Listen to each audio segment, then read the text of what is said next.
You think you know what a hard life is? Forget everything you imagine about poverty and deprivation. Welcome to a medieval village, a place where the cold never lets go, not even in summer, and hunger is an inheritance passed from father to son. Here, nobody expects happiness or dares to dream of change. Every day is a fight for survival with no winners, only those who haven't yet been broken. But before you get comfortable, make sure to like this video and subscribe to the channel and let me know in the comments which city you're watching from and what time it is for you right now. I'm really curious to see who's joined us. Now get comfortable. We're about to begin.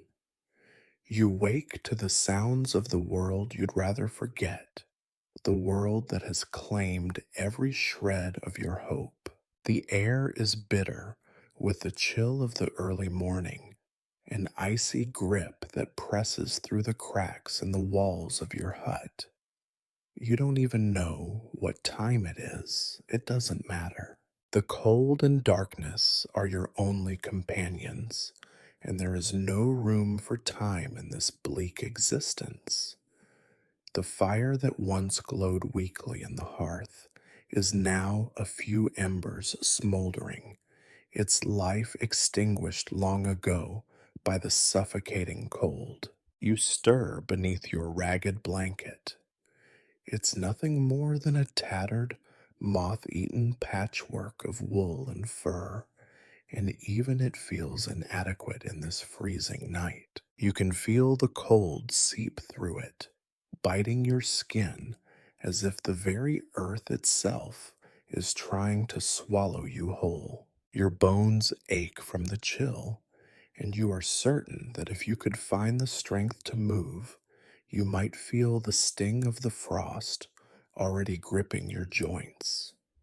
But there is no energy left to feel. The exhaustion from yesterday's labor is still raw in your body, the pain of back-breaking toil lingering in every part of you. There's a momentary pause where you wonder why you bother to wake up at all. Would it be so bad to let yourself fade away? Would it be such a loss to surrender to the cold, to never rise again from this miserable bed? The thought lingers, but only for a second. There is no peace in that surrender, only endless darkness. You know that better than anyone. You blink, forcing your eyes open. The room is pitch black, save for the pale sliver of light that seeps in through the crack in the door. It's not enough to bring warmth or clarity, but it is a reminder that morning is coming, and with it, another day of toil. The sound of your breath is all that fills the space around you, slow and labored as you pull yourself to sit, dragging yourself from the warmth of the meager blanket. Your legs are stiff, numb from the cold. It takes everything you have to make them move, but eventually, your feet touch the icy dirt floor. The first step is always the hardest, and you know it. The floor beneath your feet is rough, uneven, and cold as a grave. You shuffle across it, stumbling toward the door, dragging your body out of the dark cocoon that has kept you imprisoned for hours. The light from the gap in the door is not much, but it is enough to guide you to where you need to go. You take one step at a time, your body protesting the movement, the bones in your knees creaking as if in warning. You know there is no escaping the inevitable.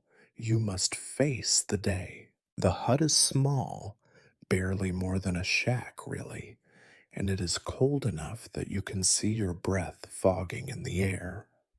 The walls are made of unhewn timber, hastily thrown together in a desperate attempt at shelter.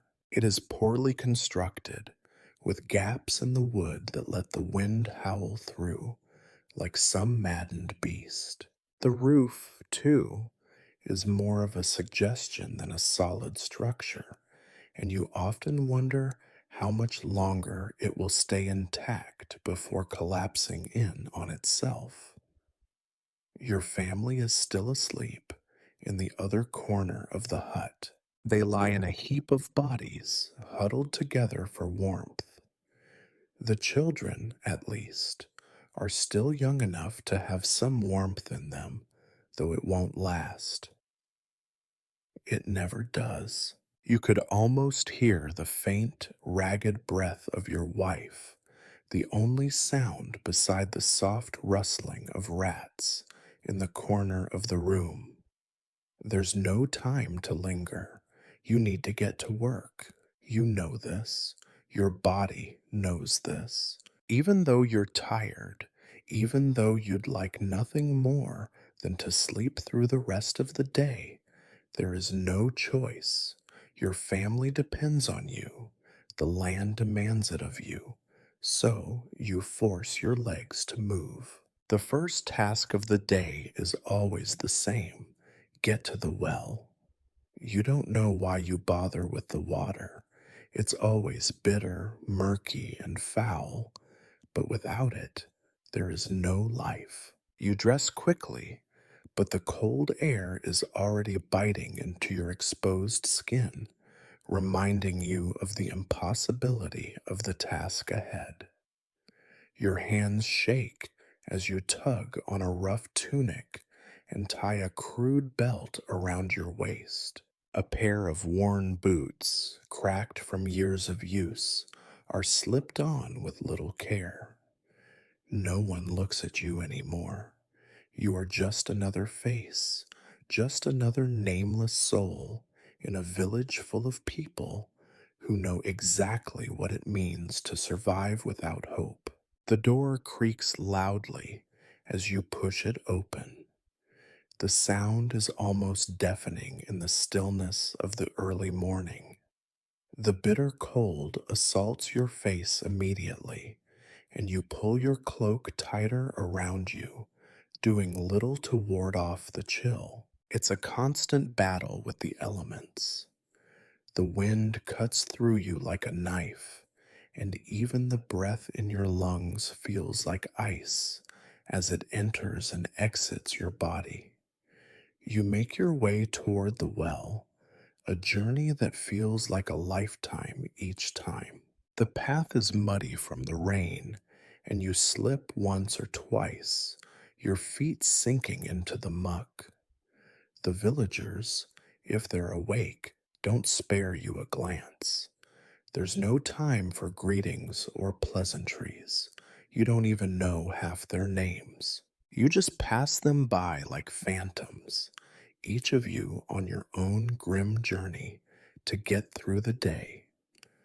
The well is surrounded by a few other villagers, all hunched over with their own buckets, drawing what little water remains in the depths. You stand at the back, waiting your turn, and it feels like an eternity before it's finally your turn. When it comes, the water is thick and brown, but you fill your bucket anyway.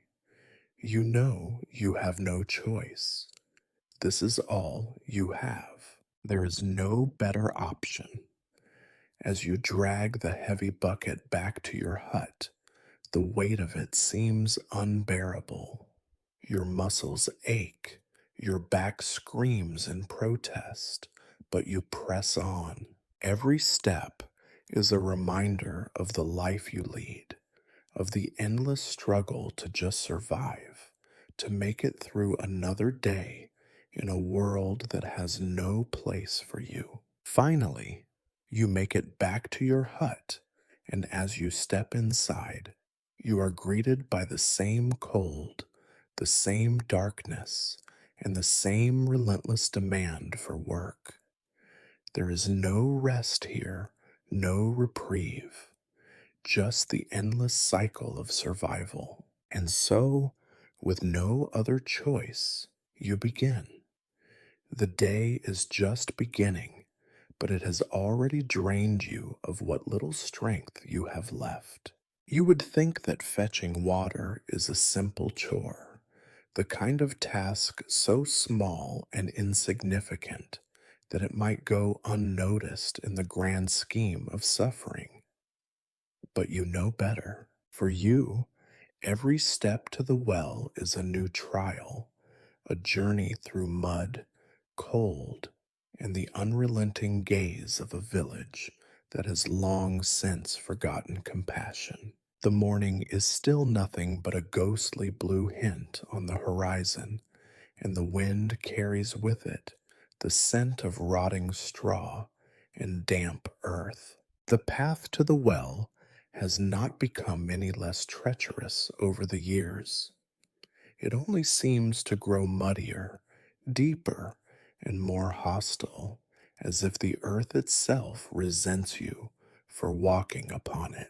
Your boots, with soles as thin as parchment, offer no protection from the sucking, freezing mud that clings to your feet and promises to pull you down with every step. You clutch the bucket so tightly that the rough wood digs into your palms, already red and raw from cold and yesterday's work. Ahead, you can see other villagers, stooped and silent, trudging the same path, heads bowed not in humility or prayer, but in a kind of exhausted resignation. There is no conversation, there are no morning greetings. You are all as invisible to one another as you are to the lords in their distant stone halls. As you walk, the village creaks and groans awake around you. The huts, like yours, are little more than warped skeletons, their thatched roofs sagging, the walls leaning as if the buildings themselves are tired of standing upright. Somewhere a dog barks, a half hearted sound, more a cough than a warning. You pass the narrow fields where last year's stalks, brown and lifeless, still jut from the ground like broken teeth. It is a landscape carved from fatigue and failure, every inch of it a reminder that the land you work is not really yours, and it will never love you back. At the well, a line of equally miserable villagers waits, each person holding a battered bucket or a dented pot, staring into the dirt, lost in private calculations of how long the water will last and how many more days the winter will grind on. You recognize some faces, but their names slip away from you, lost in the fog of hunger and exhaustion. Even the children look old, their eyes too big for their hollow cheeks, their hands already rough from work and cold. The well itself is not some picturesque stone ring adorned with wildflowers, as wandering minstrels might sing about in lands far from here. No, your well is a pit, haphazardly lined with stones, its rope slick with years of grime and use. The bucket, when hauled up, brings with it water the color of old soup, flecked with bits of straw, mud, and worse. But you do not complain. Complaining is as useless as hoping. When it is your turn, you lower your bucket into the dark, and the rope moans under the strain. You can hear it fray, strand by strand, threatening to snap and send your only vessel tumbling down into the depths. Sometimes you wonder if the rope will ever be replaced, but you know it will not.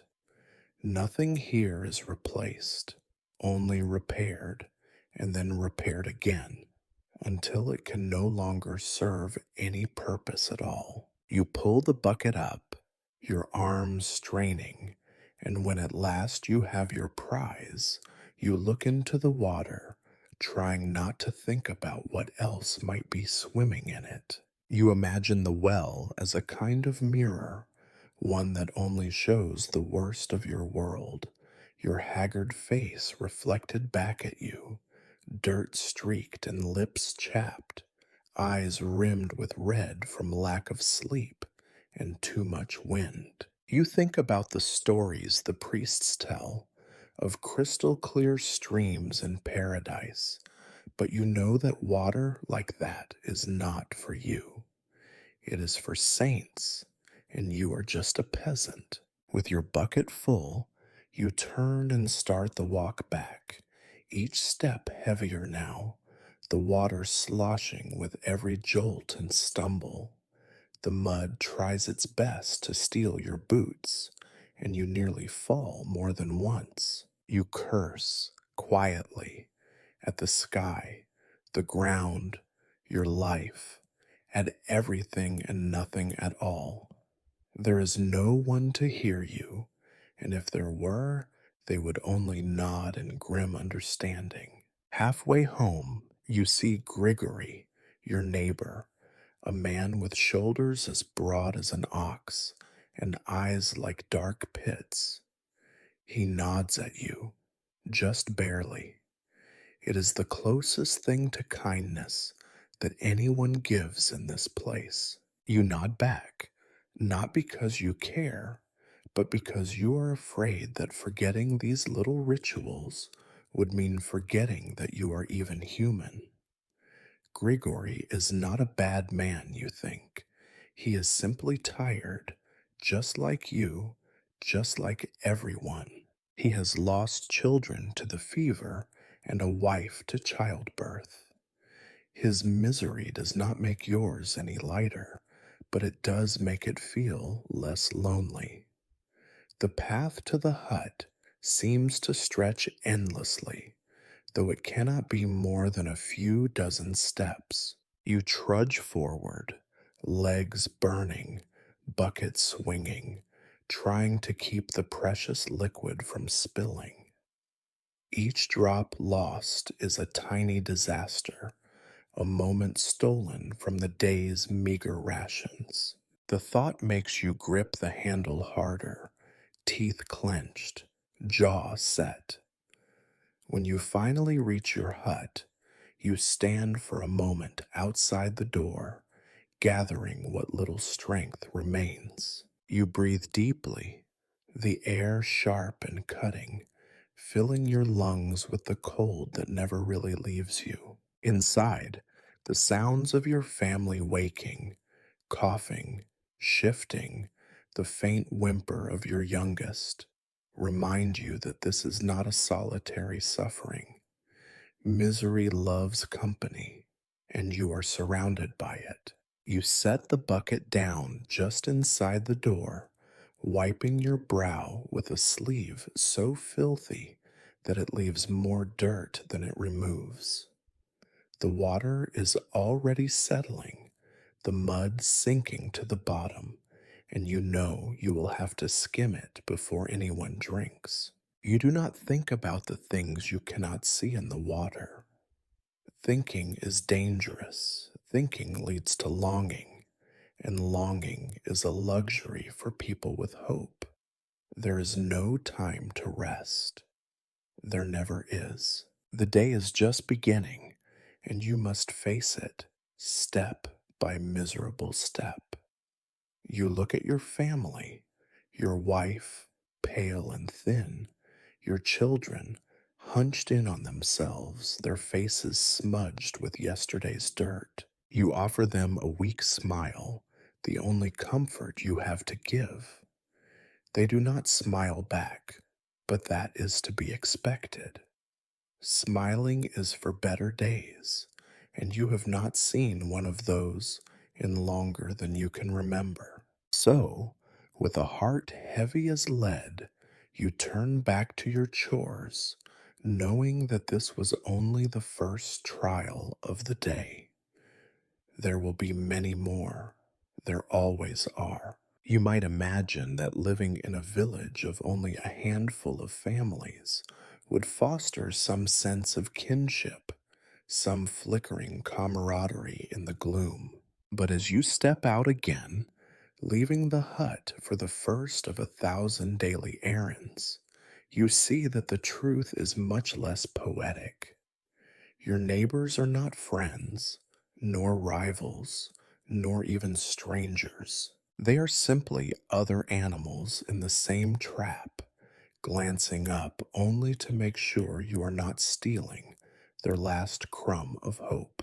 The path between huts is a tangle of mud and refuse, stitched with the footprints of barefoot children and the dragging lines left by chickens too feeble to scratch at the earth. You see Anna, the widow, her back bent like a question mark as she scrapes at a patch of stubborn weeds.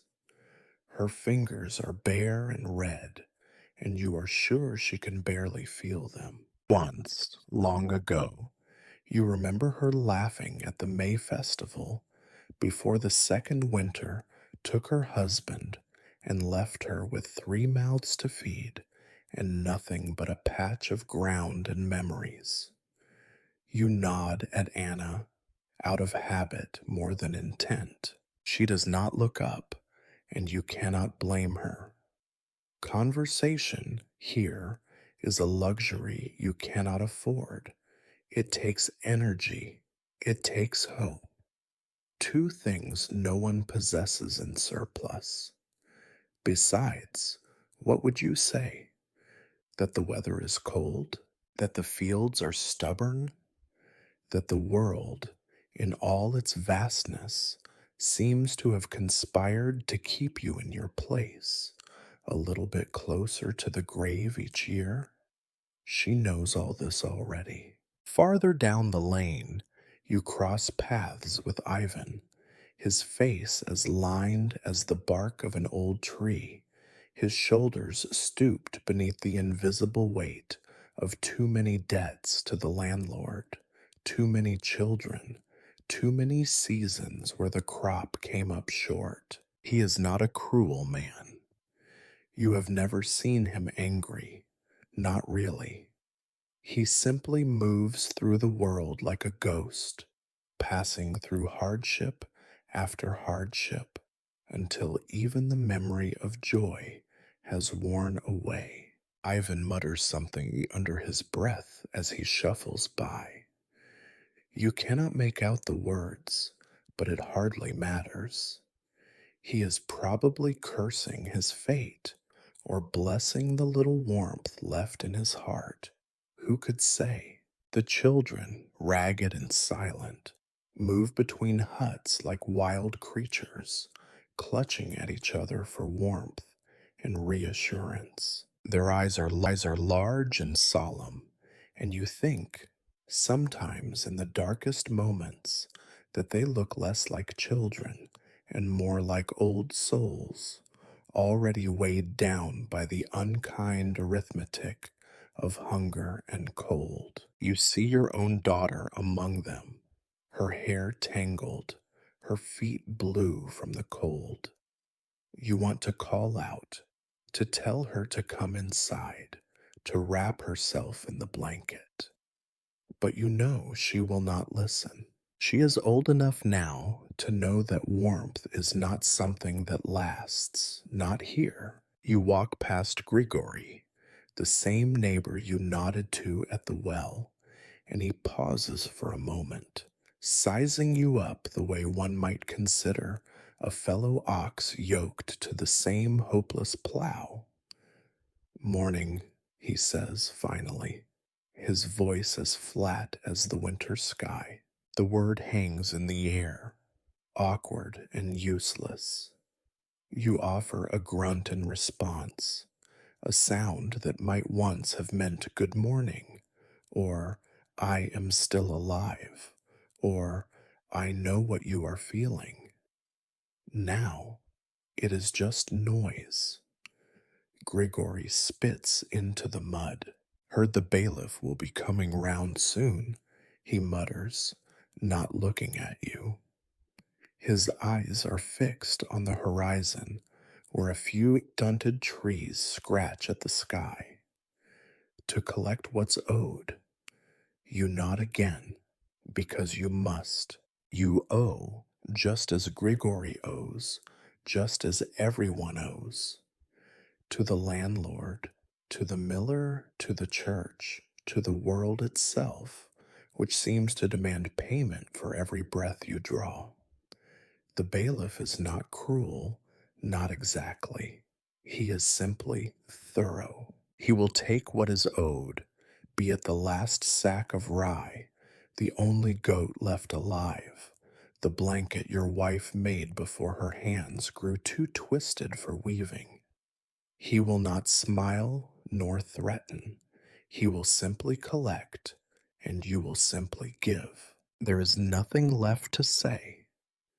Grigory trudges away, head down, shoulders hunched, as if the mere act of conversation has cost him a day's labor. The road forks near the smithy, and you glimpse old Pavel, the blacksmith, standing in the doorway, his great hands black with soot. He is one of the few in the village who still has work all year, but even he looks hollow these days. Metal is scarce, and most repairs are done with rope, hope, and prayers rather than iron.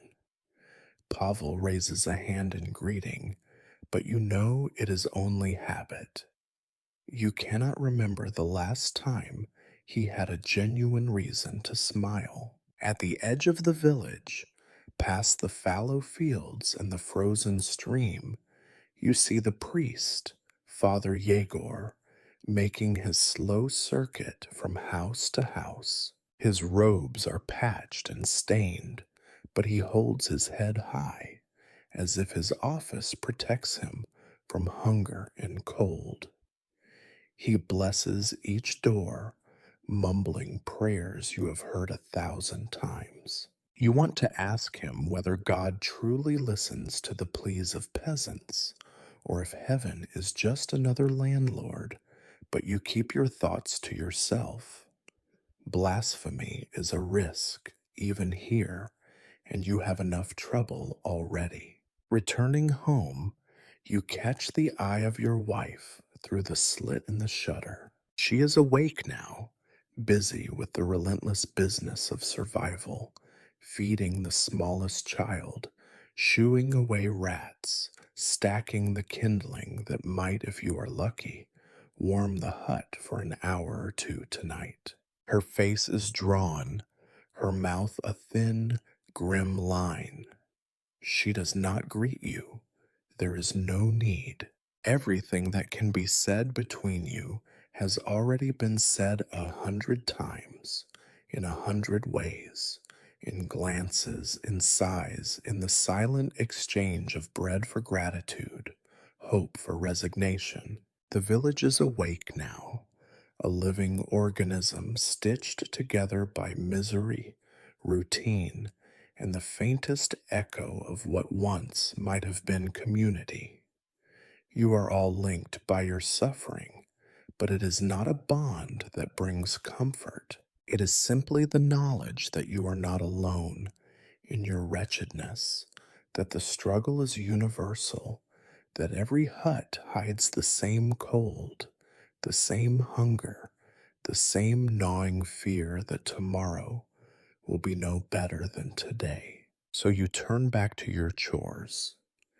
There is always something to do, some endless task that will fill the hours until night falls, and you can finally sink into a restless, unsatisfying sleep. The sun is only just beginning to rise, casting pale, watery light over the world.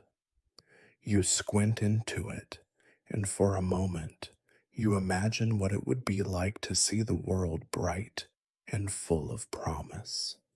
The thought does not last. It is chased away by the wind, by the smell of mud and smoke, by the knowledge that day has only just begun. You pull your cloak tighter around your shoulders, lower your head, and walk on. In this village, there are no friends, only fellow survivors. And in the end, that will have to be enough. After your morning circuit through the mud and shadows, you return home with your precious, tainted bucket of water. The hut greets you with its signature perfume, a mix of damp earth, stale air, and the faint, sharp tang of last night's dying fire. The inside is not much warmer than the morning outside. Here, the fire in the hearth is not a symbol of home or comfort. It is a stingy, flickering excuse, more memory than reality. And on most days, it is only smoke and a pile of blackened ash. Your wife is already moving about in her slow, careful way. Her hands, once nimble and soft, are now cracked and red, the skin split open in tiny, painful lines that never seem to heal. You hand her the bucket. She takes it without a word, as if it is simply a part of you that she expects and dreads in equal measure. The children are awake. They lie on the straw mattress you call a bed, huddled together like a litter of pups, their hair sticking up in wild tufts. Their eyes follow you around the room, as if hoping that this morning might be different, as if today, by some miracle, you have come home with cheese or a scrap of dried meat, or, God forbid, a whole loaf of soft bread. Their hope is a kind of cruelty, because you know that it will always be disappointed. Breakfast, such as it is, begins. There is a pot of porridge, or at least what passes for porridge in a world where oats are more precious than silver. The pot is blackened with years of use, the bottom permanently crusted with burned bits that cannot be scraped away. Your wife ladles out the first serving, a thin, gray gruel, watery and unappetizing, but hot. Hot is the only good thing you can say about it. You watch her carefully measure out the portions, a little for each child, a little for herself, and the smallest scoop for you. There is always more hunger than food. Every bite is calculated, every spoonful eyed with suspicion and longing. The children eat quickly, their mouths working greedily. You try not to watch them, but it is impossible. You cannot help but count the mouthfuls, cannot help but feel the gnawing resentment that your labor produces so little. But resentment is useless. It cannot be eaten. It cannot keep you warm. You take your own share last. The taste is familiar, a mixture of water, a handful of grains, and the faintest echo of salt. You chew, but there is almost nothing to chew. The porridge slides down your throat and sits in your stomach like a stone, promising only that you will feel hungry again soon. The children eye you as they finish, as if hoping you might have something else hidden away, some treat or treasure. You do not. The last time you had anything resembling a treat was at Yuletide, when the church handed out a few withered apples and a lump of honeycomb so small that it vanished in a single bite. You remember that honey, the way it tasted so sweet and sharp, the way your youngest licked her fingers for hours afterward as if hoping to find more. After breakfast, there is the ritual of scraping the pot, collecting every last sticky grain from the bottom, licking the spoon, and setting the vessel aside for later. You can not afford to waste a single crumb. The rats know this too. They wait until you are gone, then creep out to search for what you have missed. Your wife curses them every day, but they are simply hungrier than you are, and maybe cleverer too. The children squabble over the smallest things: a button, a scrap of cloth, a feather found in the yard.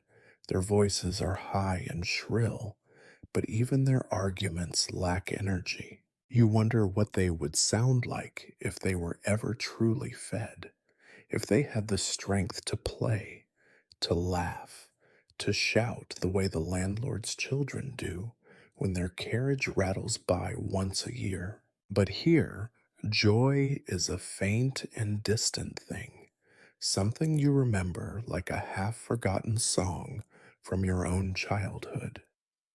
After the children eat, your wife wipes their faces with a damp rag, her motions brisk and unsentimental. There is no time for coddling. Already the youngest is sniffling, her nose running, her eyes red. You know she will be ill before long. Everyone is in winter, but you hope it will be a mild sickness, nothing that takes her from you. You have already buried one child. You do not want to bury another. As breakfast ends, the hut grows quiet again, each person lost in private thought. You stare into the dying embers in the hearth, watching them glow and fade. The fire needs feeding, but there is hardly any wood left, and you must ration it carefully. Every stick burned now is warmth stolen from the night. Your wife is already thinking ahead, planning out the day in her head. How much water is left? What scraps can be sewn into something useful? What roots might still be dug from the frozen ground? There is no conversation. Words are precious, and you have nothing to say that has not been said 1,000 times before. You hear the sound of someone coughing outside, a neighbor, or perhaps Grigory's eldest, who has a cough that never seems to leave. The sound blends with the wind, a reminder that even inside, you are never truly safe, never truly separate from the suffering of those around you. You stand, stretching your aching limbs, and your wife gives you a look that is both weary and resigned. She does not ask you where you are going. She knows: to the fields, to the woodpile, to the landlord's barn, wherever you are needed, wherever your labor can be traded for one more day of meager survival. As you step out into the gray morning, the children resume their play, if it can be called that. They chase each other weakly, their laughter thin and uncertain. Your wife gathers up the dishes, setting them aside for cleaning later. She moves with the practiced efficiency of someone who knows that time is never on her side, that every moment must be spent in pursuit of the next meal, the next bit of warmth, the next small reprieve. Outside, the village is waking up in earnest. Smoke rises from a dozen chimneys, curling into the sky like the last hope of salvation. You can hear voices now, murmurs and shouts, the clang of a hammer from Pavel's smithy, the bleating of a goat. The world moves on, indifferent to your hunger, your pain, your fear. You pull your cloak tighter, glance back at your family through the open door, and step out into the mud once more. Breakfast is over. The real work of the day is about to begin. There is no time to rest, no time to hope. There is only the long, grinding day ahead, and the knowledge that tomorrow will be much the same. Outside, the morning barely qualifies as such. The sky is a damp, mottled gray, the sun little more than a rumor. You shoulder your tool, a wooden hoe, its blade chipped and splintered, the handle worn smooth by years of desperate use, and trudge out toward the fields. There is a moment every day as you walk through the sucking mud and past the skeletal hedges when you imagine yourself walking to your own execution. The difference is only that the fields promise a slower, less merciful end. The fields themselves are strips of stubborn earth divided by ragged fences and overgrown ditches. The soil is cold and hard, its color somewhere between charcoal and old blood. Every spring, you coax a little life from it, and every autumn, it takes its due back in hunger and exhaustion. This ground has seen more tears than rain, and still it is never satisfied. Sometimes you think the land itself is a kind of beast, greedy and pitiless, only pretending to give while secretly plotting your ruin. You set to work, breaking the clods, clearing last year's refuse, and scattering what little seed you have left. The work is rhythmic, but never soothing. Every movement a reminder of the weight of your body, the ache in your shoulders, the stinging cracks in your hands. The hoe thuds into the ground again and again. Each stroke sends a tremor through your bones, as if the earth is trying to shake you off. You are not alone out here. Grigory works a few strips over, his back bent so low you wonder if he will ever stand straight again. Even is farther off, muttering to himself as he pries stones from the frozen ground. Occasionally, you see Anna in the distance, pulling weeds, her figure blurred by the morning mist.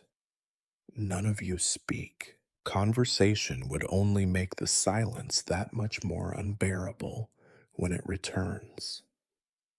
The only sounds are the creak of wood, the scrape of metal, and the distant cries of crows. The crows are always here, black shapes wheeling above you, waiting for the moment when you finally drop and become their next feast. You sometimes imagine they are the souls of dead peasants, come back to mock you for believing in anything but hunger.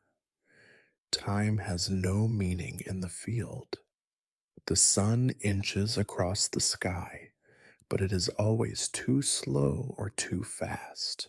You lose yourself in the rhythm of work, counting out each stroke, each row, each clump of earth overturned. Your mind wanders, not to dreams, but to lists. What needs repairing? How much grain is left? Will there be enough to pay the bailiff? Will the winter be as long and cruel as the last one? At some point, your wife comes out with the youngest child slung on her hip. She brings you a drink of water, thin and gritty, but wet enough to keep your mouth from sticking shut. She does not linger. The child squirms in her arms, crying for no reason at all, and she returns to the hut without a word. You watch her go, wondering if she resents you for never being able to provide more. Or perhaps she is past resentment, as you are. Midday brings a pause, if only because you cannot physically continue.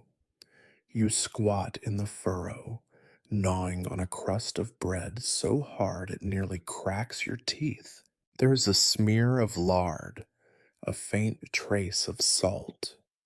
You chew slowly, making the meal last, even as your stomach growls for more. Around you, others do the same, their faces set in blank masks. You could be statues, so motionless is your suffering. Once, you remember, a traveling friar passed through the village and preached about the dignity of honest labor. He said work was a kind of prayer, a way to honor the Lord and earn his grace. You remember the friar's soft hands, the way he wrinkled his nose at the smell of the fields, and you wonder if he ever truly believed his own words. Here, in the muck and cold, there is no dignity. There is only survival. After your meager meal, you return to work. The sun climbs, then begins to fall. The clouds never part. Your clothes are soaked through, first with sweat, then with the chill that sets in as afternoon drags on. Your hands blister and bleed, your back throbs, your knees threaten to buckle. Still, you keep going because there is nothing else. Stopping is not an option. Stopping is the first step toward death. Sometimes your mind wanders to the stories of peasants rising up, tearing down their lords, claiming the land for themselves, building a better life. But these are just stories. In your world, the lords are as distant as stars and just as indifferent. You could scream, you could burn the fields, you could drop dead in the mud, and nothing would change. The work would go on. Someone else would take your place. Late in the day, the clouds darken, and a bitter wind cuts across the fields. You can feel the cold in your bones, deep and sharp. You look at your hands, caked with mud and blood, and think of your children, their faces pale and hungry, waiting at home for whatever meager scraps you can bring. You think of your wife, her shoulders bowed, her eyes hollow. You wonder how much longer any of you can last. And still, you keep working, because that is all there is. The land, the hunger, the endless day. You work because there is nothing else you can do. When the last light fades and the sky goes from gray to black, you finally stop. Your muscles are shaking. Your breath comes in ragged gasps. You gather your tools and trudge back to the hut, each step heavier than the last. The fields disappear behind you, swallowed by the night. Tomorrow you will return, and the day will begin again, unchanged. You do not allow yourself to hope. Hope is a poison. It only makes the hunger worse. If you were to search the village for a symbol of hope, you would not choose the plow. Yours leans against the fence just outside your hut, a battered, ancient thing with a blade chipped and warped by years of punishment. It was old when it came to you, passed down from father to son, each generation adding new patches and desperate repairs until the plow is less a tool than a monument to everything broken in your life. Every spring, You drag it out and look at it with the kind of grim affection one might have for an ailing animal. The wood is cracked, the metal dulled by rust, the handles chewed by mice in the long winter. You cannot remember the last time it cut a straight line in the earth. Still, you have no choice but to coax another season from it. New tools are for rich men, lords and their stewards, traders in distant towns. For you and for your neighbors, repair is the only option, and hope, as always, is rationed. Today is one of those days, the kind where you must plow, no matter the condition of the tool, no matter your aching back or hands raw from yesterday's digging. You heave the plow upright, feeling the familiar protest in your spine. The ground is hard, still half frozen at the roots. You know the work ahead will be more struggle than progress, but you must try. The seasons do not wait for your convenience. The land does not care for your suffering. The plowshare bites the soil reluctantly. Each step forward is a negotiation, a plea to the earth not to break the blade or snap the handle. You press your weight down, forcing the tool forward, the wood creaking in warning. Sometimes the blade catches on a buried rock, sending a jolt up your arms and nearly wrenching your shoulder from its socket.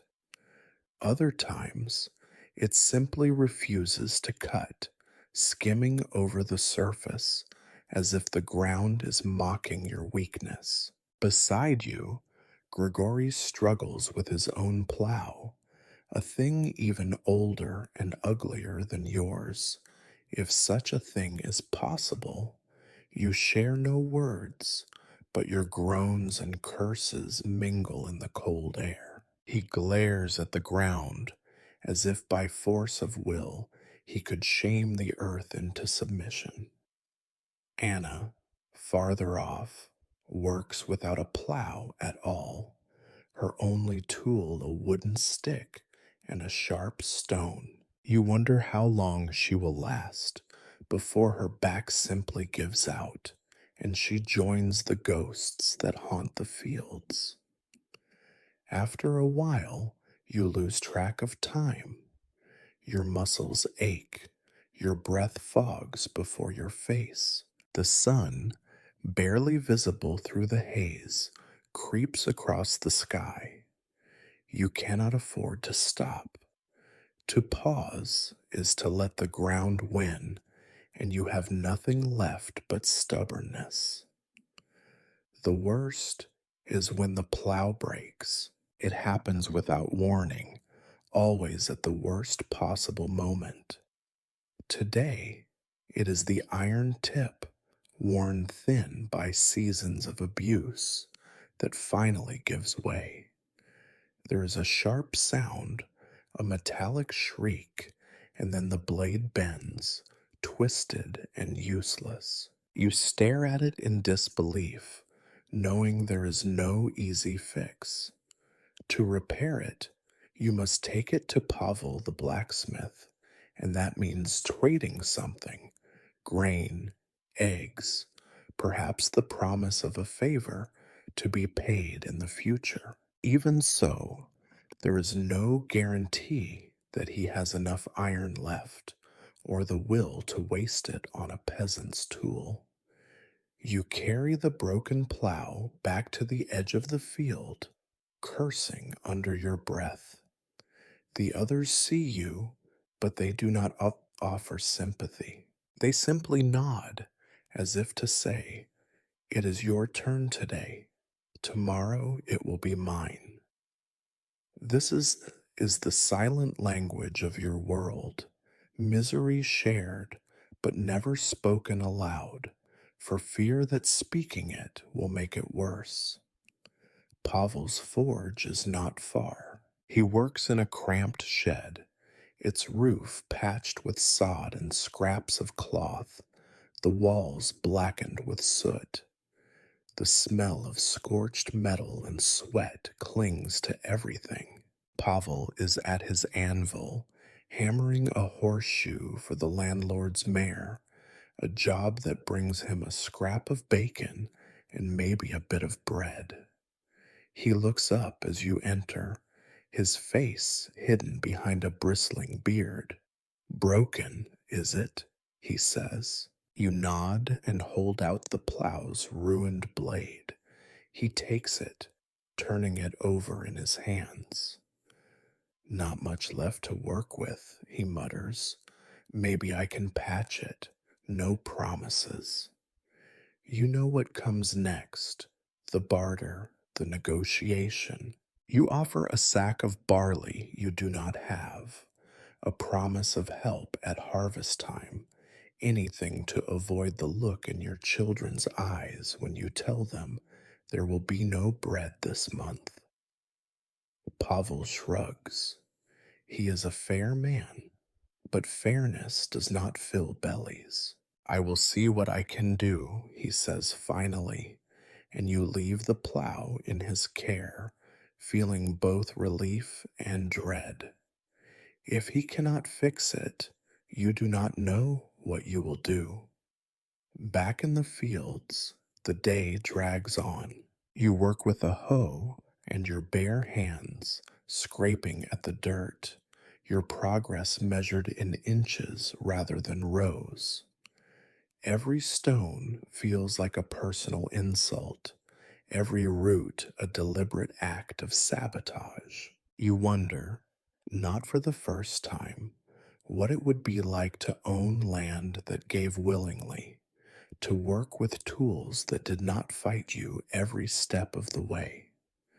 By evening, your body is a collection of aches and bruises. The sky has begun to darken, and the cold seeps back in. You limp home, empty handed, the prospect of another night on an empty stomach gnawing at you. The broken plow is still in Pavel's shed, its fate uncertain. You know you will dream of it tonight, the blade gleaming in the moonlight, cutting through rich black earth that smells of life and hope. In the morning, you will wake and remember that dreams are as brittle as old iron. Your wife asks how the day went. You do not answer. She does not press. She is already dividing the last loaf, already counting how many more days you can survive on crumbs. You watch your children huddle by the hearth, their eyes dull with fatigue, and you wonder how many more winters you can ask them to endure. You know the answer, though you never speak it. You will endure as long as the plow can be mended, as long as your hands can grip the handle, as long as the land does not finally win. For now, that is all the hope you can afford. By the time the sun has climbed to its meager zenith, your body is as battered as the field you work. Every bone aches, your back feels as if someone has been chipping away at your spine with a dull knife, and your stomach growls with an insistence that borders on mutiny. It is the time of day when you allow yourself, and the other peasants too, the smallest of mercies, a pause for lunch. Of course, calling it lunch is as much a joke as calling your hovel a home or the landlord's promise of mercy a gift. You trudge to the edge of the field where a battered log offers a place to sit. Here, the wind whips harder, as if eager to strip away the last of your warmth, and the mud seeps through the threadbare seat of your trousers. Around you, other villagers gather in silent, weary clusters, each with their own parcel of misery to unwrap. You reach into your sack and produce the day's ration, a hunk of bread, black as the earth and hard as the stones you pull from the soil. There is also a small wedge of cheese, if you can call it cheese, after so many weeks growing tougher and bluer at the bottom of the pantry. You break off a piece of bread, testing its density with your thumb. It does not yield. You gnaw at it, jaw muscles straining, teeth aching. There are days you wonder if the bread is nourishing you or simply grinding your teeth to powder. If you are lucky, you manage to swallow it without losing another molar. Sometimes there is a bit of lard wrapped in a scrap of cloth or the last of a turnip, dried and shriveled, but even these meager treats are rare. Today, you make do with bread and the thinnest sliver of cheese, savoring the tang, even as the mold and salt sting your tongue. You tell yourself that the blue veins mean it is stronger, healthier, more sustaining, but the lie tastes bitterer than the cheese itself. The others eat in silence, not for lack of company, but because speech costs energy. Conversation is reserved for those with calories to spare, and you have none. Gregory sits beside you, chewing methodically, staring into the distance as if searching for a reason not to hate this day more than the last. Anna cradles her meal in her lap, fingers picking crumbs from her skirt for the children beside her. Ivan, older and more gaunt with each passing season, simply closes his eyes as he chews, as if pretending the food is something more than what it is. You take a few careful swallows of water from your flask. The water is cold and cloudy, with a metallic tang that no amount of boiling ever seems to remove. You know better than to complain. Clean water is a story for the priest to tell, not a reality you have ever known. Lunch is a brief, unsatisfying ritual. Your belly feels only slightly less hollow when you are done. As you brush the crumbs from your hands, your thoughts drift, never to dreams of feasts or plenty, but to worries about tonight's supper. Will there be enough to eat? Can you stretch the barley another day? What will you trade if the miller raises his price again? The future always tastes like old bread and worry. On some days, the landlord's steward passes through during lunch. You watch his approach from afar, his boots caked with clean straw, his coat heavy and lined with fur, his face a mask of boredom tinged with disdain. He does not greet you, nor acknowledge the peasantry beyond a perfunctory nod. If he speaks, it is only to remind you of your duties, how many bushels you owe, how many hours you must serve at the manor, how many more years your family is bound to this patch of mud. You keep your head down and your voice low, because even a sideways glance can become a debt. Once you overheard him joking with the miller about the feasts of the peasants, how you must be growing fat on stolen turnips and the priest's charity. You remembered the words, not because they were cruel, but because they were so far from any reality you could imagine that it almost made you laugh.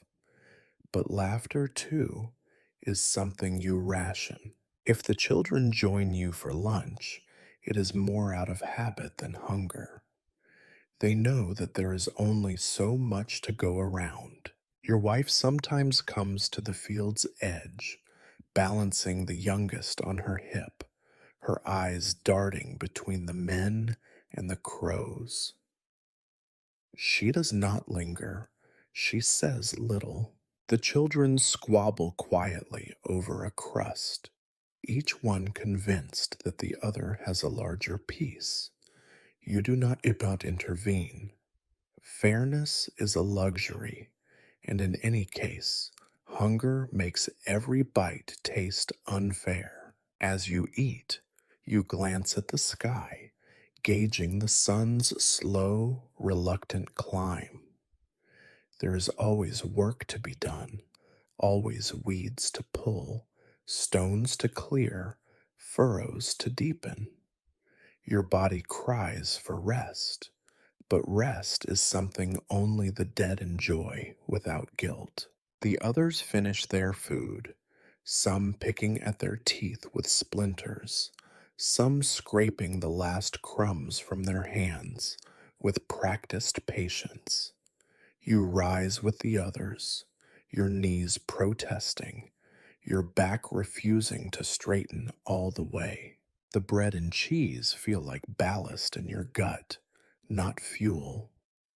Grigory mutters something about the weather, a safe topic, as if the rain or drought could ever be blamed on him. Anna quietly wipes the mouths of her children, tucking them back under her shawl like chickens beneath a wing.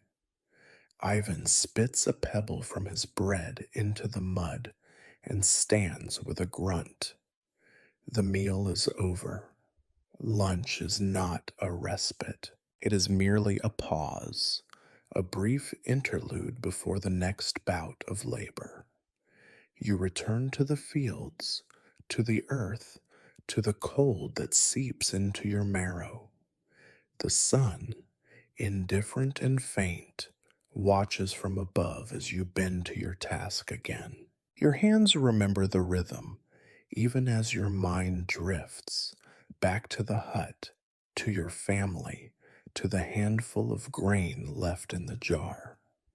You push aside thoughts of tomorrow, of winter, of all the hungry nights yet to come. For now, you have eaten. For now, you can work. That is the only certainty you are allowed. There is a particular hour, somewhere between the dull ache of noon and the bone deep exhaustion of dusk, when the mind drifts toward prayer, not because you expect an answer, but because even a hopeless plea is a way to break the monotony. The habit is as much a part of your life as the mud caked under your fingernails or the scabs on your shins. And so, as you pause for a moment, leaning against the stubborn handle of your hoe, you find yourself muttering words learned in childhood, words you no longer believe but cannot forget. You glance upward as if the sky might take pity on you today.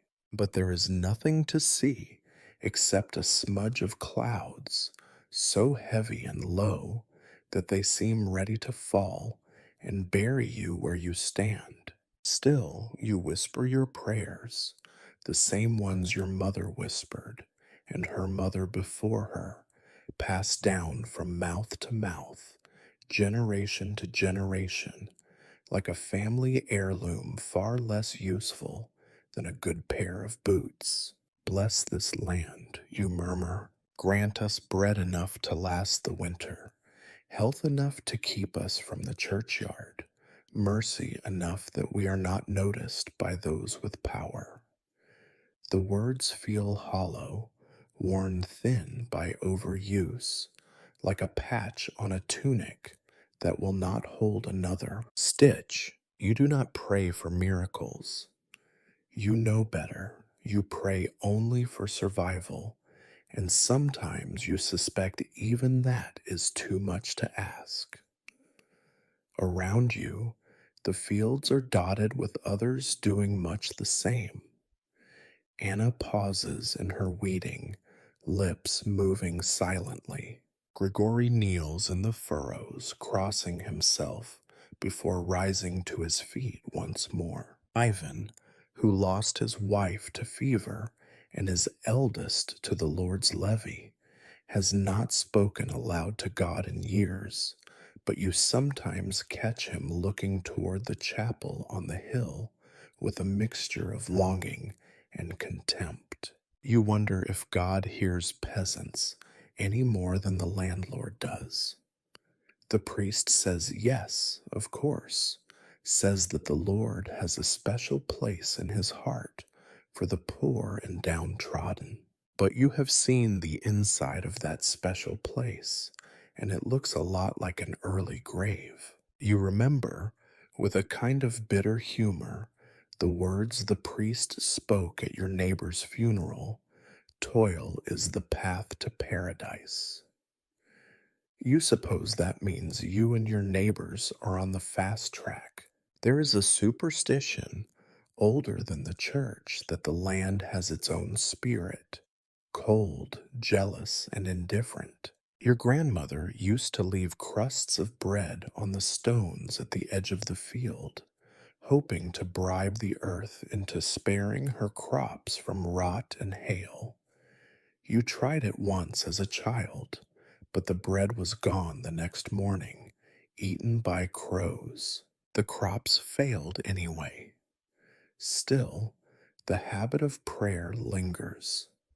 Perhaps it is less about being heard and more about reminding yourself that you exist, that you are more than mud and bone and aching hunger. Each whispered word is a thread tying you to the others, a silent admission that you are all desperate together.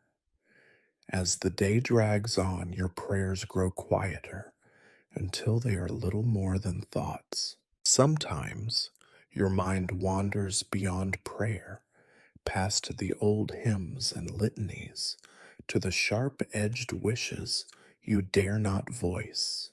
A year without taxes, a day without pain, a night when the wind does not find its way through the cracks in your walls. You do not ask for wealth. You do not even ask for happiness. You ask for less, less cold, less hunger, less loss. You suspect it is still too much. After a while, you return to your work. The land, if it hears you, gives no sign. The sky does not clear. The earth does not soften. Your arms and legs do not suddenly fill with strength. There are no signs, no omens, no unexpected bounty. All that changes is your heart, grown just a little heavier, and your breath come a little shorter from kneeling in the damp. In the rare moments you pass the chapel, you pause, touching your forehead to the door. Inside, the priest drones his prayers to a handful of candles and a faded icon of the Virgin. The place smells of wax and mildew, and you wonder sometimes if the Lord would prefer to hear your prayers from a palace instead of this broken hovel. But palaces are for the lords and their fat-bellied sons, not for you. When feast days come, the church fills with peasants, each one kneeling in the rushes, heads bowed, eyes shut tight, faces pinched with hunger and fear. The priest thunders about heaven and hell, and you recite the familiar words: "Give us this day our daily bread." You cannot remember a day when you were given more than a crust. The wine, when it comes, is watered down to the color of old tears. Still, you drink it, because ritual is a comfort, even when mercy is not. After the service, the villagers gather outside, trading news of births and deaths, of storms and taxes. There is talk of miracles. Someone's cow has calved. A fever has broken. A merchant has arrived with salt for less than a king's ransom. But such miracles are as fleeting as the sun, gone before you can count on them. You do not waste your prayers on hope. Your wife prays too, though she does it quietly, behind the door, so the children will not hear her crying. You once asked her what she prayed for. She looked at you, eyes rimmed red, and said, "For you to come home each night, for the children to wake up each morning, for none of us to be called to the manor ever." It is the kind of prayer that never leaves your mind, that echoes in your bones with every step you take. And so you pray, not because you believe you will be saved, but because silence is worse. Silence means you have accepted your lot, that the world will never change, that you have stopped even pretending to ask for more. And that, you think, is the final surrender. As the day slips into evening, you wipe your brow, press your hands together, and send one more prayer up into the thick, uncaring clouds. You do not listen for a reply. You already know what silence sounds like. You pick up your hoe and go back to work. You might hope that after a long day of honest labor, the world would allow you a little peace, a moment to rest in the sanctuary of your miserable hut, to eat your crust of bread in silence, to listen to your children breathing in the dark and pretend that you are safe. But the world you inhabit has no patience for such illusions. Here, safety is as rare as a full belly, and peace is something the dead enjoy far more reliably than the living. There is always something or someone waiting to remind you how little control you have over your fate. The threats are many and varied, each as familiar as hunger. Sometimes it is a fever that runs through the village, sometimes a cow gone lame, sometimes a fire that eats half the houses in the span of an hour. But on nights like these, it is bandits you fear most. Hungry men, desperate men, men with nothing left to lose except the chance to take what little remains to others. The bandits never announce themselves. You hear them first as rumors. A barn burned 2 villages away, a shepherd found with his throat cut, the bailiff's own horse stolen in the middle of the night. Then the rumors creep closer, grow sharper, footprints in the mud outside your window, a dog barking itself hoarse at shadows, the landlord's men riding through with swords drawn, looking as frightened as the peasants they are supposed to protect. Tonight, the air is heavy with tension. You can feel it in your bones. The children are restless.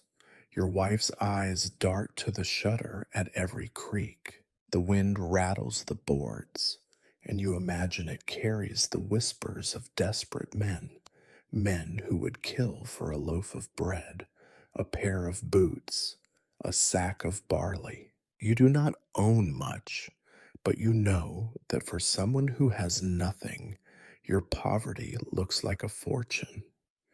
You sit close to the hearth, the fire little more than a guttering candle. There is nothing to do but wait. Every so often, you stand and check the latch on the door, though you know a determined thief would have no trouble breaking it. Your only weapon is a rusted knife, more suited to cutting turnips than defending your family. The best you can hope for is that the bandits pass you by, that the dog barking down the lane draws them away, that they find easier pickings elsewhere. Sometimes you hear footsteps in the mud or voices hissing in the dark. You tell yourself it is only the wind or the cows shifting in their pen, but your heart pounds in your chest, and you keep your children close, wrapping them in what little warmth you can spare. You remember stories from your own childhood, stories told by candlelight, of nights when the world seemed to shrink to the size of a single room, when every sound outside was a harbinger of doom. Your mother would whisper prayers as she fastened the shutters. Your father would sit by the door with a heavy stick across his knees. In the morning, sometimes there would be a missing chicken, a shed broken open, footprints leading back into the forest. Other times, there would be worse, neighbors weeping over a body, the priest solemn and silent as he performed the rites.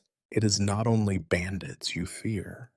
There are always those in the village who, when pressed to the edge, might turn on their own. Hunger makes monsters of ordinary men. You have seen it before: fights over scraps of food, petty thefts, an old man found beaten behind the smithy for a handful of coppers. In better times, these men would be your friends, your kin, but hunger is a knife that cuts all bonds. When the bandits do come, there is no warning. You wake to the sound of splintering wood, of boots pounding the earth, of angry voices raised in drunken triumph. They swarm the village like locusts, moving from hut to hut, kicking in doors, grabbing whatever they can carry: tools, chickens, a half sack of flour. They are not gentle. You hear Anna screaming in the dark, hear Grigori's voice rise in fury, and then break into sobs. You clutch your children to you and pray that the bandits do not find your hut worth their trouble. Tonight, you are lucky. They pass by your door, perhaps fooled by your lack of livestock, by the boarded up windows, by the dog barking somewhere farther off. You do not move, do not breathe, until the shouts and laughter fade into the distance.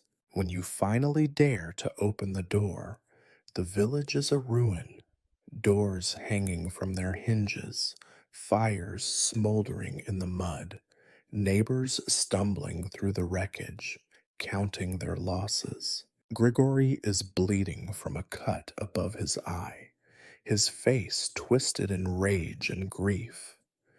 Anna clings to her children, her hands shaking. Ivan stands by his broken door, staring at the empty space where his meager store of grain once sat. There are curses, there are tears, there are whispered threats of vengeance, but you all know nothing will come of it. The bandits are long gone, and by tomorrow they will be only another story, another reason to fear the dark. The landlord will come, of course, demanding to know how you allowed his property to be stolen, why you did not fight harder, why you did not die in defense of his grain and his livestock. He will threaten, he will demand payment, he will take what he is owed from what little you have left. Justice here is only for those who can afford it. As you gather with your neighbors, sharing what little comfort you can, you feel the familiar weight settle on your shoulders. The knowledge that safety is an illusion, that the world is full of hungry men, that tonight's reprieve is only a postponement. You know the bandits will come again, or the fever, or the tax collector, or the wolves. There is no end to misfortune, only a series of pauses between disasters. You return to your hut, bar the door, and settle in the ashes of your hearth. Your wife sits beside you, silent and pale. The children, exhausted by fear, drift into a fitful sleep. Outside, the night is very quiet, too quiet. You listen to the silence, wondering what new calamity tomorrow might bring. But you are alive. For one more night at least, you are alive. And that, you remind yourself, is something you might imagine that after a day in the fields, battered by wind and labor, there is solace in returning home. You picture a place of warmth, safety, rest, a place where the world outside cannot reach you, where the burdens of poverty and pain loosen their grip, if only for a little while. But as dusk bleeds into night, and you make your way back to your hut, you know better. Home is not a sanctuary. It is simply where your suffering resumes in a different key. The path from the field to your door is always longer at night.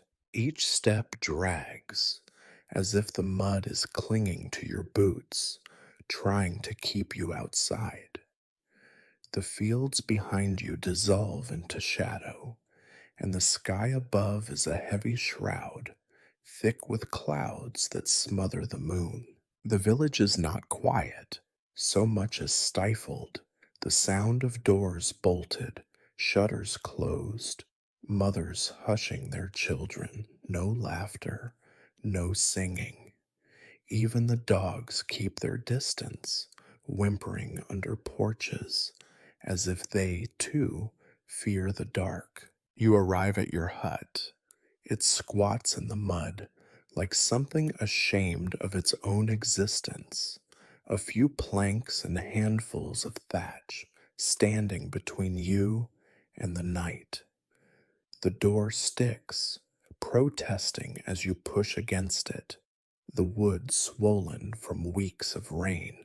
Inside, the cold is so deep that your breath fogs in the air. There is no warmth waiting for you. The fire, carefully rationed throughout the day, is now only a few sullen embers. You kneel and coax them with dry twigs, if you can spare any, knowing that too much and there will be nothing left for tomorrow. Too little, and the night will find its way under your skin. Your wife sits at the low table, her face carved by fatigue and anxiety, eyes fixed on the scraps that make up supper. The children gather around her, faces hollow and expectant, though they know well enough not to hope. You join them, lowering yourself to the packed earth floor, feeling every ache from the day's work bloom afresh in your bones. There is little to eat, a watery soup made from roots, and a handful of beans, a crust of bread, the last of the salt. The meal is shared in silence, broken only by the occasional cough or the soft clatter of a wooden spoon against the bowl. You eat slowly, chewing each bite as if you can wring more sustenance from it by sheer will. You glance at your children, at the eldest, who stares into her bowl as if reading her future in the swirl of broth, at the youngest, who whimpers and tugs at your wife's sleeve, never quite satisfied. You feel the old guilt rise in your chest. Guilt for bringing them into this world, for not giving them more, for not protecting them from the cold, the hunger, the fear. You push the feeling down, knowing that if you let it out, it will consume you. After supper, your wife sets about the small rituals of evening. She scrapes the bowls clean, puts away the precious crumbs, sweeps the floor with a bundle of sticks. You tend the fire, feeding it just enough to keep the worst of the cold at bay. The children huddle together on the mattress, a nest of straw and rags, their bodies pressed close for warmth. There is no room for privacy here, no space for secrets. The darkness is everywhere, leaking in through every crack and knot in the wood. You try to talk with your wife, to ask her about the day, but the words falter. What is there to say? That the plow is broken, that the grain is running low, that the bailiff came by with another demand, that Anna's child has taken sick, that there are footprints in the mud that do not belong to anyone in the village. You have both heard these stories before. There is no comfort in repetition. Outside, the night presses against the walls. You hear it in the wind, in the creak of the roof beams, in the soft scratch of rats moving between the stones. Sometimes you hear more, the distant wail of a woman, the angry shouts of men, the guttural growl of something wild prowling the edge of the woods. You listen, tense and alert, waiting for disaster to find your door. Most nights, nothing happens, but the waiting itself is its own kind of violence, a slow, relentless tightening of the nerves. You settle in for the night, wrapping yourself in your thin blanket, pulling your children close, feeling your wife's cold hands on your shoulder. Sleep comes grudgingly, broken by hunger and the gnawing fear that something will go wrong before morning. You dream of things you cannot name, fire and water, blood and mud, faces you have lost and will lose again. You wake often, heart pounding, breath catching, not sure if the sounds you hear are real or imagined. Time moves strangely in the darkness. Some nights, it feels as though you have only just closed your eyes before the rooster crows. Other nights, it stretches endlessly, every minute an hour, every hour a lifetime. You think of the old stories of heroes who found courage in the night, of saints who faced their fears and triumphed. You wonder what they would make of this, of you, shivering in the dark, counting the hours until dawn, praying for nothing worse than another day just like the last. Morning always comes, not because you have earned it or because you deserve it, but because the world is indifferent to your suffering. The first pale light seeps through the cracks, revealing the same four walls, the same tired faces, the same endless cycle. You rise, muscles stiff and unwilling, the cold already finding new places to hurt. Another day begins, another day of work, of hunger, of fear. You tell yourself that you are strong, that you endure. But in the quiet moments, when your family sleeps and the fire has died, you know the truth. You survive not because you are brave, but because you have no other choice. And as you step out into the gray morning, you carry the night with you, its weight, its silence, its promise that there is no sanctuary, not here, not anywhere. When true night settles over your village, it does so with an authority that brooks no challenge. The last of the day's feeble light disappears from the gaps between the timbers, and the world shrinks to the four brittle walls of your hut. What meager fire you dared to light has already spent itself, leaving behind only a fading red glow, more memory than warmth. You sit on your haunches for a while, rubbing your hands together, but the chill is patient and relentless. It climbs up through the dirt floor, slithers down the broken chimney, pools in the corners, and seeps into your bones. You listen to your family's breathing in the gloom. It is the one thing you have that makes the darkness bearable. Their presence is a fragile bulwark against the cold, the hunger, and the fear. Your wife arranges the children on the pallet, folding them together like old cloth, tucking the ragged blanket around their shoulders, as if that thin protection could truly keep out the night. You take your place at their side, and the weight of exhaustion presses down so hard it feels like a second body lying across your chest. There is no light except for the dying embers. You dare not burn a candle, not when each stub of tallow is worth its weight in silver and must be saved for times of sickness or birth or the last rites. You recall stories from your own childhood, stories about monsters in the dark, goblins that crawl from the woods, spirits that slip through cracks in the walls, devils that steal away the unwary.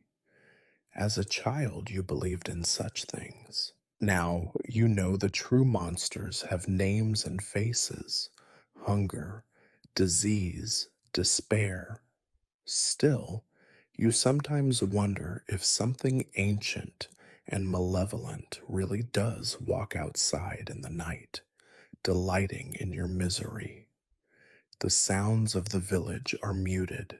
No more laughter, no singing, no gossip from the lane. You can hear the river some way off, swollen with meltwater, gurgling under a crust of ice. There is the irregular stamping of livestock in distant sheds, the low, nervous moan of a cow, the skittering of rats searching for what you have left behind. Sometimes, if the wind is right, you hear distant voices, someone's sharp cry, quickly stifled, or the thud of boots too heavy to belong to any neighbor. You pull the blanket higher and close your eyes, pretending you do not hear. The cold works its way into every part of you. Your fingers and toes throb, then go numb. You curl in on yourself, wrapping your arms around your knees, shivering even as your children huddle close. Their breath is damp and warm against your side, but it is not enough. You hear your wife's teeth chattering, though she tries to be silent for the children's sake. It is a contest, each of you trying to shield the others from your own discomfort, each failing. You cannot sleep, not properly. The wind finds its way through every crack and knot, making the roof groan and the walls sigh. Every so often, a sharp gust rattles the loose shutter, and you start awake, heart pounding, convinced that something worse than the weather is waiting outside. When you do manage to drift off, your dreams are not kind. You dream of warmth, of a blazing fire and a soft bed. Then, just as suddenly, you dream of the landlord's men, of wolves with red eyes, of the river rising in the dark to sweep you all away. When you wake, it is usually from hunger. Your belly aches, a hollow pain that has become so familiar you hardly notice it. You swallow against the dryness in your mouth, wishing you had saved more water from the well, wishing you had remembered to guard the scraps more carefully from the rats. Your mind turns to the little things you have hidden: an apple gone soft with rot, a crust of bread saved for a day of true emergency. You weigh the relief of eating against the fear that tomorrow will be even worse. Sometimes you whisper to your wife. Your voice is low so as not to disturb the children. You, you talk of nothing, what might be done if the weather holds, whether the hen will lay this week, if Ivan's cough is catching. She tells you she is not cold, though her lips are blue. You tell her you are not hungry, though your ribs ache. These are the small mercies you give each other, words as thin as your blanket, but spoken with care. There are worse nights, and you have known them, nights when someone is feverish, shivering and sweating, mumbling nonsense while you wring out cloths and pray for the illness to pass. Nights when you sit up with a knife in hand, waiting for the bandits or the landlord's men or whoever else might see your poverty as an invitation. Nights when the roof leaks and the children cough and you count the hours until dawn one by one, promising yourself you will fix the hole, you will fetch more wood, you will be more vigilant next time. You never are. You are only what you have always been: a peasant, at the mercy of the world and your own failures. Eventually, the darkest hours pass. The fire is dead. The cold is a weight pressing on every inch of you. Your eyes ache from squinting into the gloom. You cannot remember when you last felt warm. Not truly. It seems like something that happened to another person in another life. The rooster crows, muffled and weak. Gray light seeps into the cracks. You stretch your limbs, feeling the stiffness, the bruises left by a night spent on the hard ground. Your wife wakes the children, coaxing them into movement, her voice gentle despite everything. You rise, shivering, preparing to begin again. There is no rest in this place. There is no comfort. Night does not bring respite. It brings only a different flavor of struggle. As you pull on your boots and reach for your coat, you know this: the darkness is not something to fear. It is simply the truth of your life, as constant and indifferent as the turning of the seasons. And so, you step out into the uncertain morning, carrying the chill of the night with you, inside your bones, inside your heart. The day ahead will be no better. You know this, but you go on anyway, because that is what you do.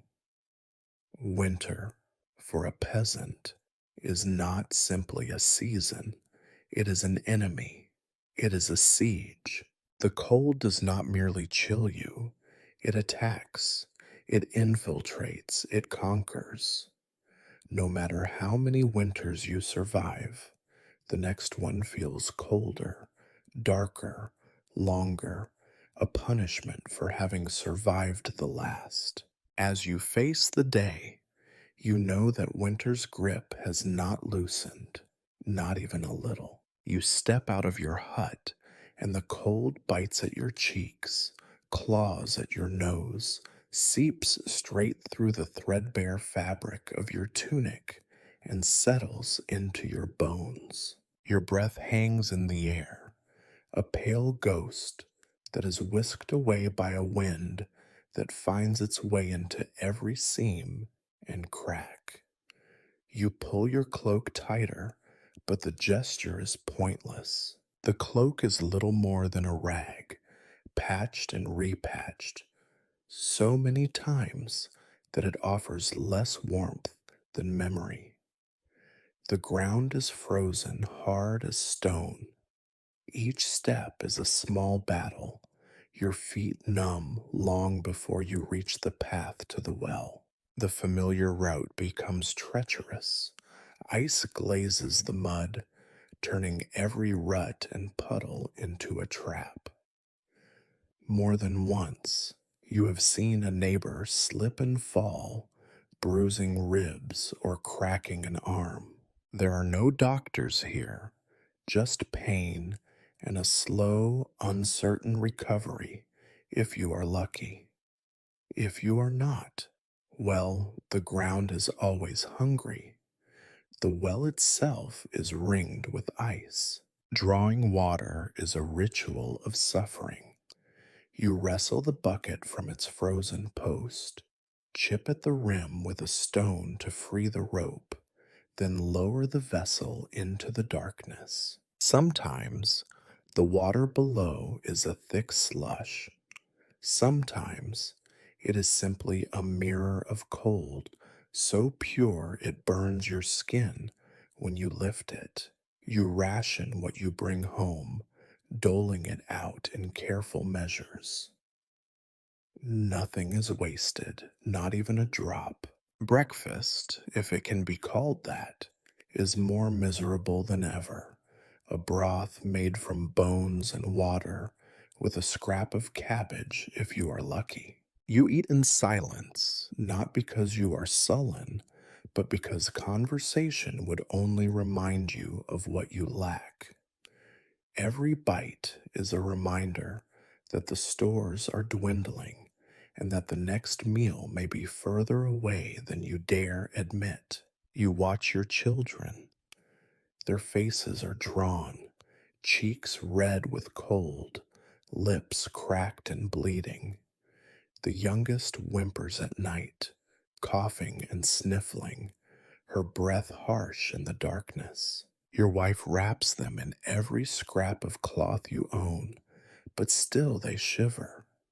Sometimes she takes them onto her lap and rocks them, singing the old lullabies, songs of spring and warmth and feasts that none of you can quite remember. You watch her and feel a dull ache that is worse than hunger, worse than cold, the ache of helplessness. The daily chores do not stop for winter's cruelty. The animals must be fed, their troughs broken free of ice each morning. You trudge to the barn, fingers already numb, and find the animals huddled together in a mass of steaming breath and dirty straw.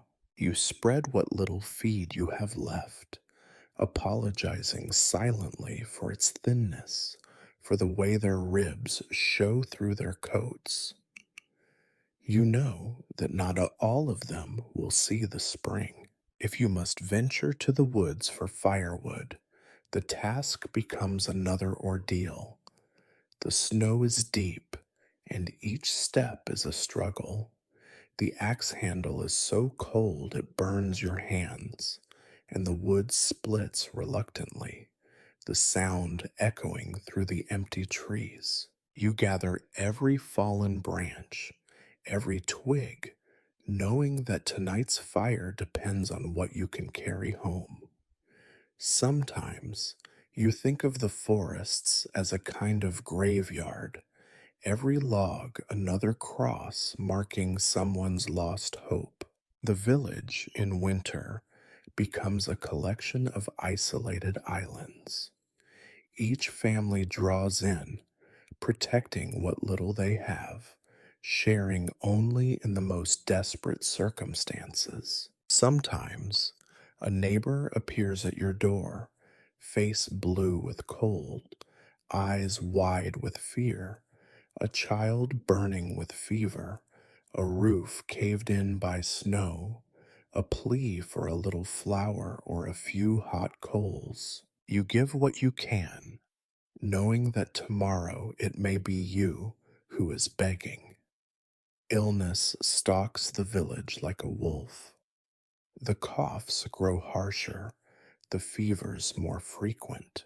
The priest does his rounds, muttering prayers and doling out what little medicine he possesses: a scrap of dried herb, a spoon of honey, a word of comfort. You have seen too many friends carried to the churchyard under winter's gray sky. The ground is so hard it breaks the gravedigger's shovel. Sometimes the dead must wait for spring to be buried. At night, the cold becomes unbearable. You huddle with your family, pressing close, layering every available blanket, every rag, every hope. The wind howls through the eaves, shakes the door, rattles the shutter. Sleep is fitful, shallow. You wake often, teeth chattering, limbs aching, listening for the sound of the roof giving way, or a child's breathing turning ragged. Your dreams are full of fire, not the friendly warmth of a hearth, but the devouring flames of fever and want. There are moments when you wonder if it would be easier to simply stop. Stop struggling. Stop fighting. Let the cold do what it will. But each morning, you force yourself up again because the alternative is unthinkable. You cannot surrender, not when your children's lives hang on your stubbornness, not when your wife's eyes search your face for reassurance you do not feel. You move forward because that is all you have ever known. By late winter, the stores are nearly gone. You ration every crumb, stretch every meal, count the days until the thaw. You dream of the first green shoot, the first day you can go outside without your breath freezing in your beard.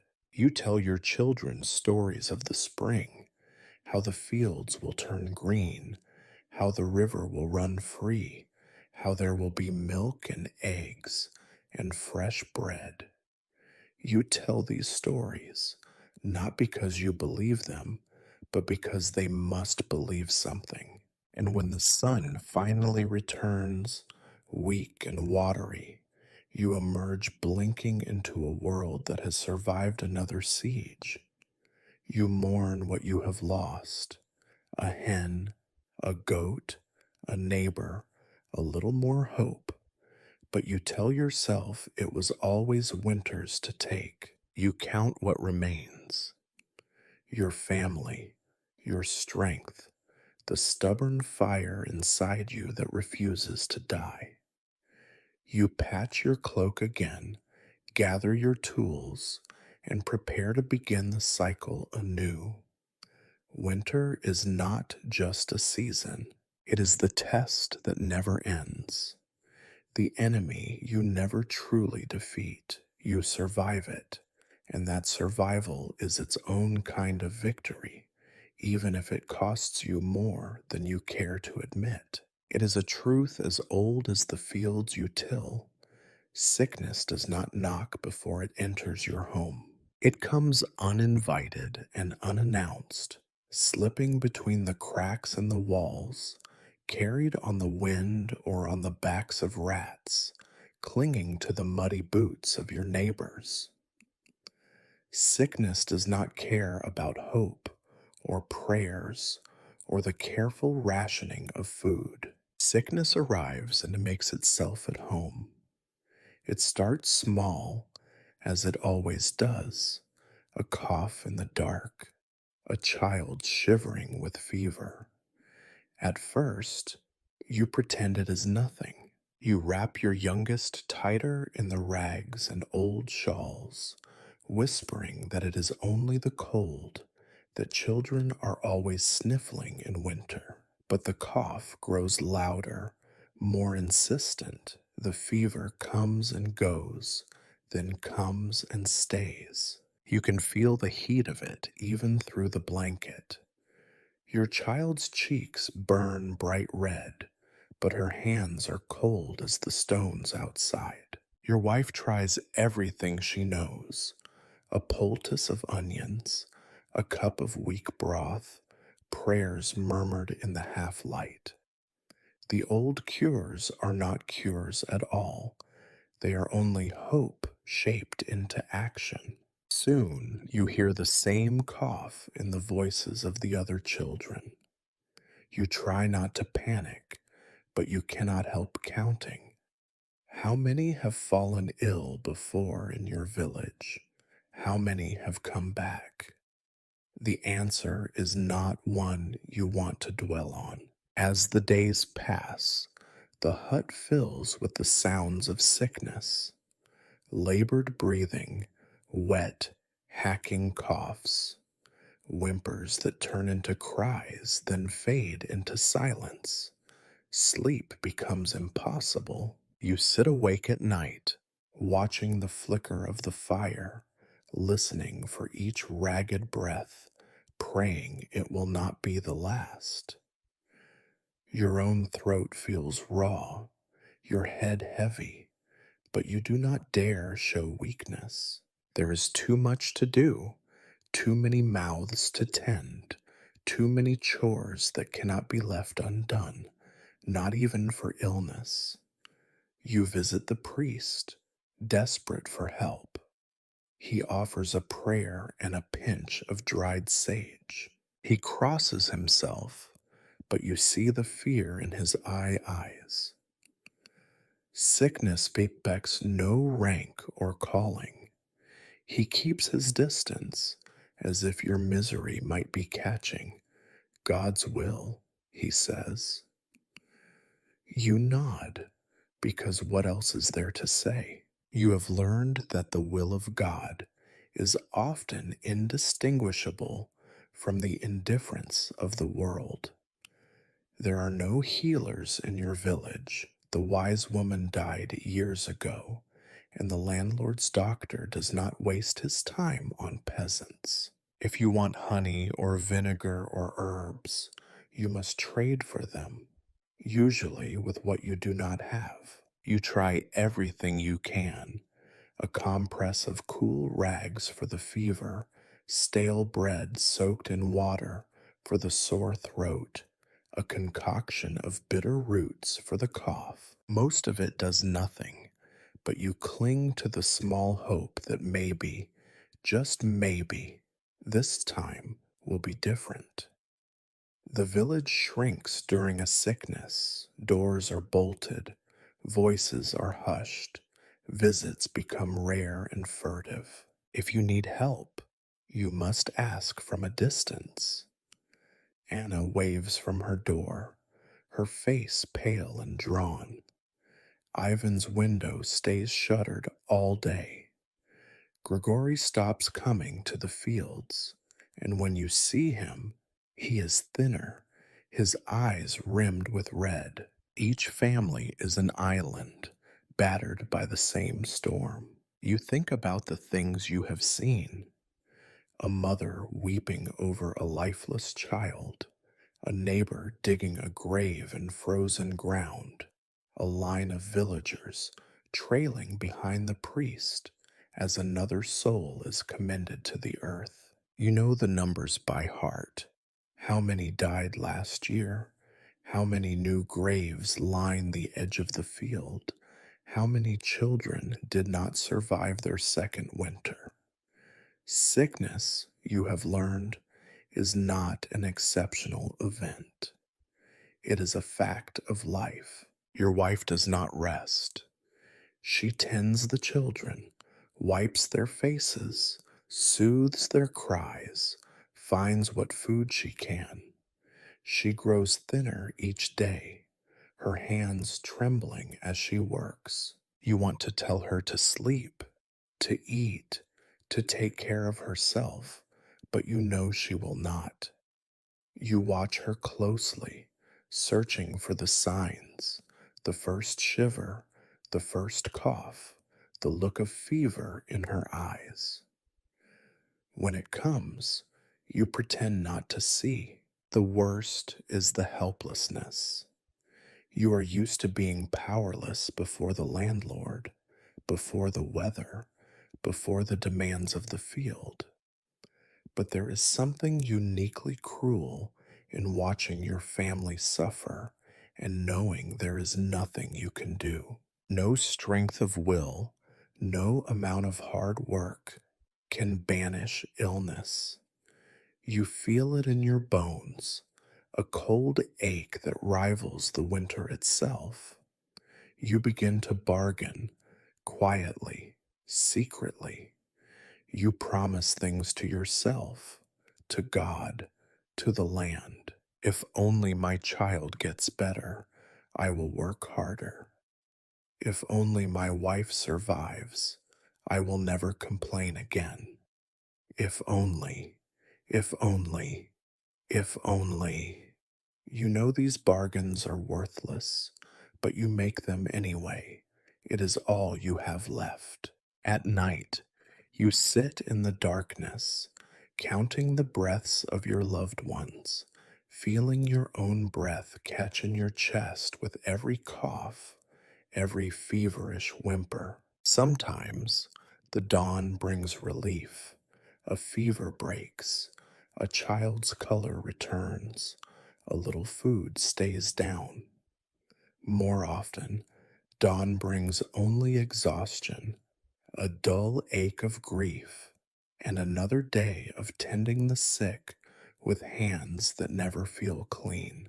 When the sickness finally passes, if it passes, you are not the same. Your family is smaller or thinner or quieter.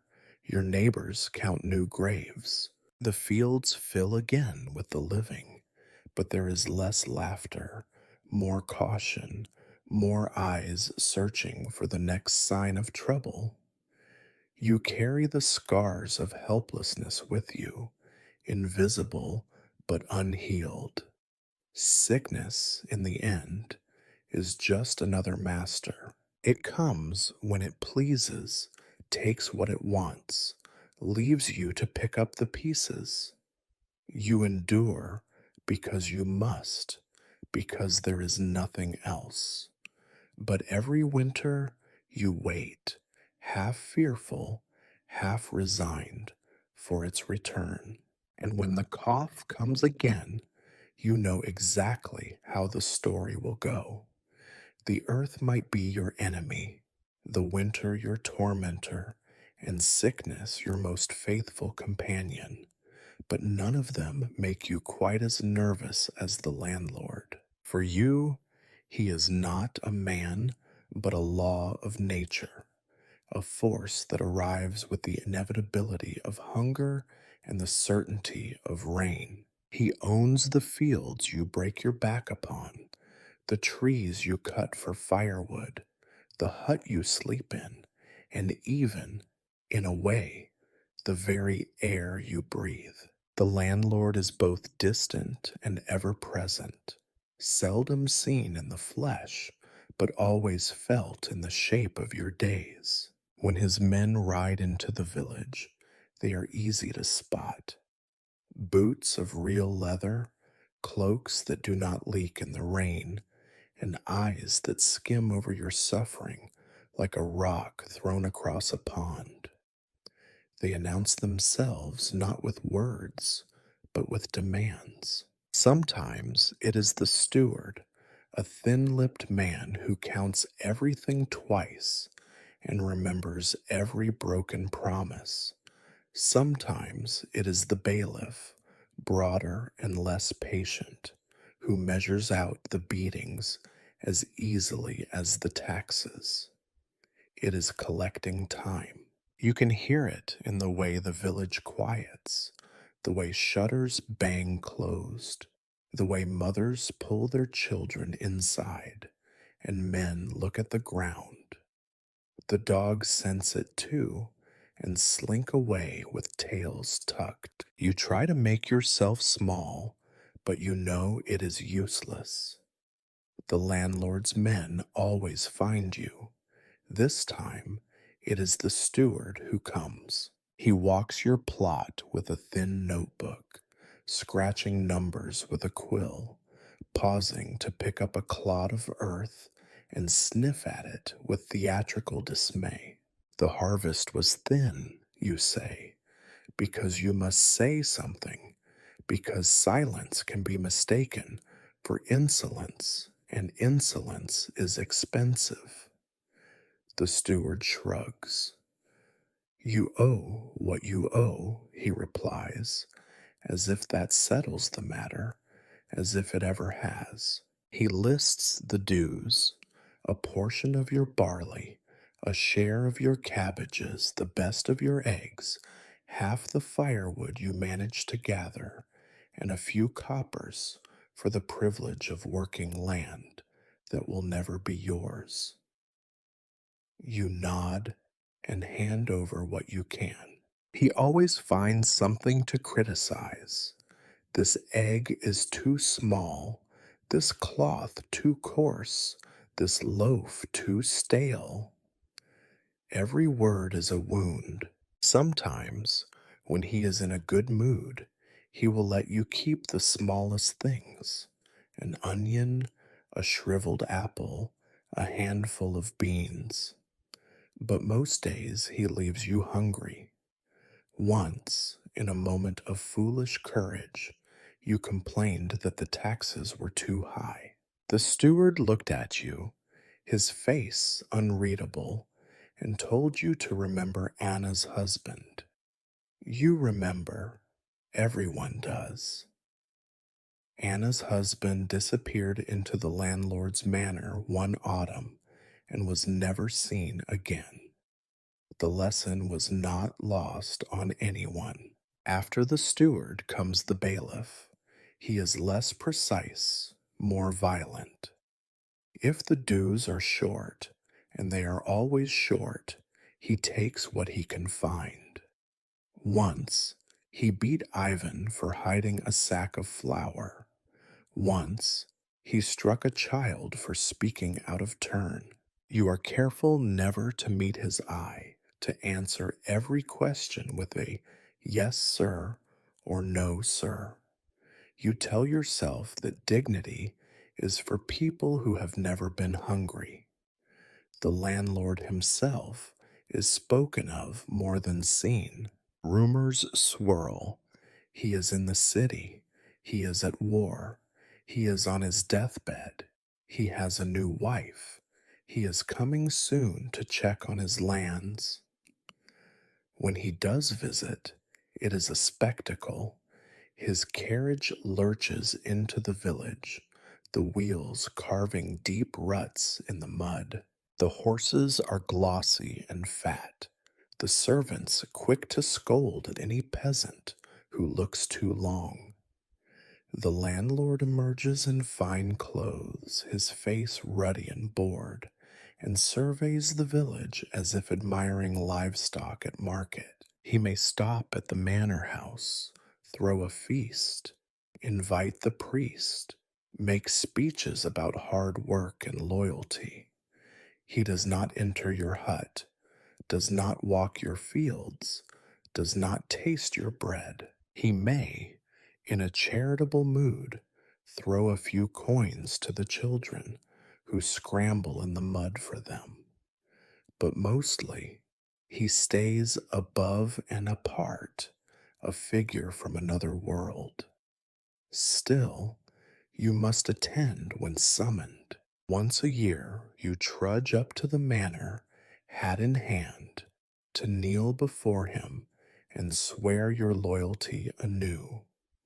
You do this because it is required, because everyone is watching, because not to do so is to risk everything. You speak the words, your voice hoarse with cold and fear, and he nods, barely hearing you. The ceremony ends, and you are dismissed, your role in the pageant over for another year. You dream. Sometimes of what it would be like to own the land you work, to plant as you see fit, to keep what you grow, to pass it on to your children without fear. But you know it is only a dream. The law is not made for you. The rules are written in a language you will never learn. When the landlord's men leave, the village breathes again, but the air is thinner, the stores lighter, the people wearier. You gather what remains, count the losses, and start the grim calculations that will carry you to next harvest. How many eggs can you spare? How much wood will last until spring? What can you trade, and what must you hide? You teach your children to be clever, to be quiet, to never trust anyone who rides a horse.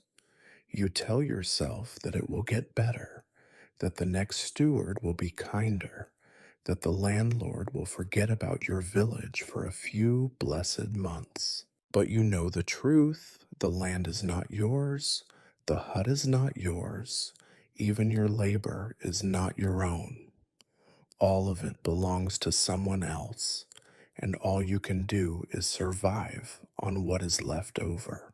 When the evening comes and the landlord's men are gone, you look at your family and force a smile. You tell them you have enough. You lie. But what else can you do?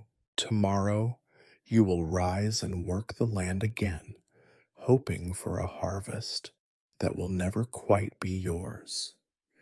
You might think that family is a blessing, a reason to rise each morning, to work, to endure. And yes, there are moments, sometimes no more than heartbeats, when you look at your children or your wife and feel something like warmth in your chest, a memory of love or hope, some flickering notion that this life is not simply a catalog of pain, but for most days, family is less a comfort and more a burden, another weight pressing down on your already bent back, another mouth to feed, another set of eyes fixed on you with expectations you cannot fulfill. Everywhere you turn, you are reminded of your failures. At breakfast, you portion out the last of the bread, dividing it so thin that it is almost invisible, and your children watch you with those enormous,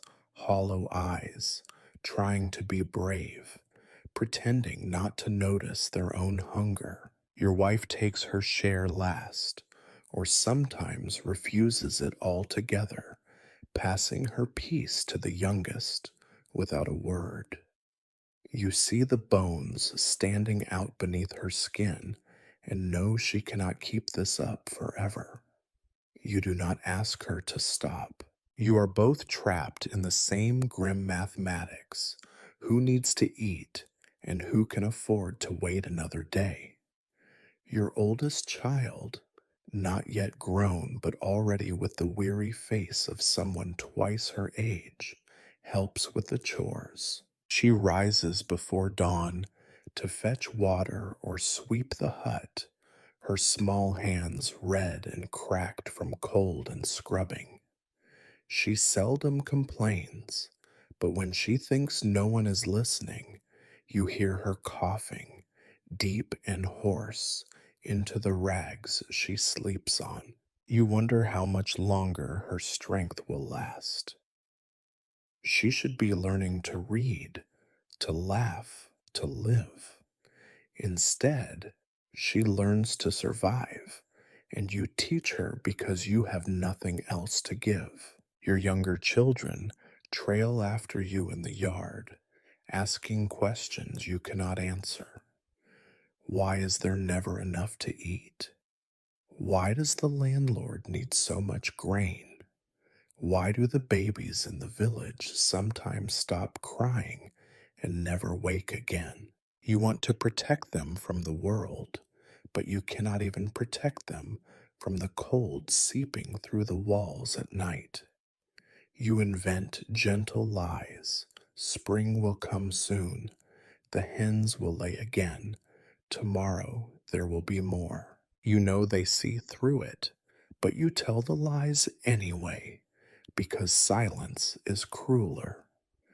When one of your children falls ill, the world grows smaller and meaner. The fever burns, the cough rattles, and you hold them through the long hours of night, counting their breaths, whispering every prayer you know, willing your own body to take their pain. You bargain with every power, real or imagined, for their recovery.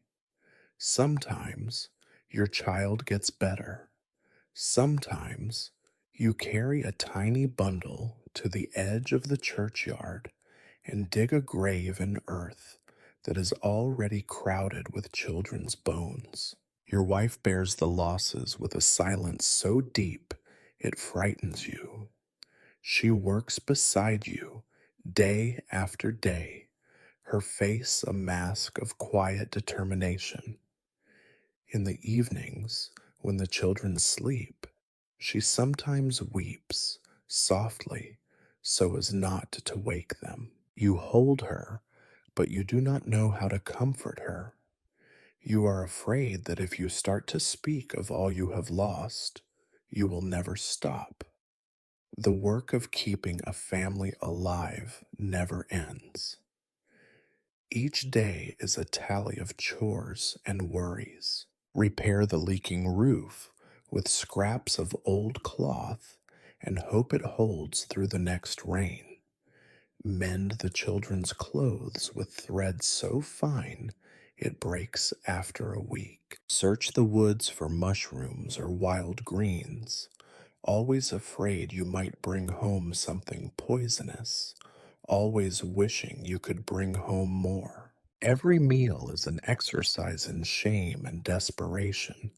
A thin stew, a crust of bread, the smallest egg divided into four, and always, the gnawing fear of what happens when there is nothing left to divide. You remember sometimes how your father looked at you when you were a boy. You remember the mixture of pride and sorrow in his eyes, the way he would ruffle your hair and promise that things would be better someday. You wonder if your own children see one thing in your eyes except worry and defeat. You hope they remember something kinder, a story, a smile, a brief moment by the fire when the world seemed less hard. Neighbors are little help. They have their own burdens. Anna, the widow, struggles to keep her three children fed, and you trade what little you can. An afternoon of labor for a cup of sour milk, a length of old rope for a turnip. Ivan lost his wife last winter and has not spoken more than a few words since. The village is a web of mutual need and mutual helplessness. Everyone watching their own family shrink and age and hunger. No one has enough to share, but sometimes, somehow, you share anyway, because the alternative is unthinkable. You watch your children sleep and count their ribs and try to remember the last time any of you were truly well. You listen to your wife's breathing and hope that tomorrow she will find the strength to rise again. You wake before dawn, heart heavy with dread, and ask yourself, as you do every day, how many more winters you can ask them to endure, how many more springs you can promise them without hope. Yet you go on, because you must, because their lives depend on it, because your love, twisted and burdened and bruised, is the only thing left that the landlord cannot take, that the winter cannot freeze, that even death cannot fully erase. And you pray silently that it will be enough. The year turns, as it always does, and after the cold agony of winter and the muddy drudgery of spring, the time of harvest arrives. In songs, in sermons, in tales told by travelers, harvest is painted as a season of joy, of plenty, of laughter in golden fields beneath a forgiving sky. For you, it is a season of anxiety, exhaustion, and, if you are lucky, a short lived, bitter kind of hope.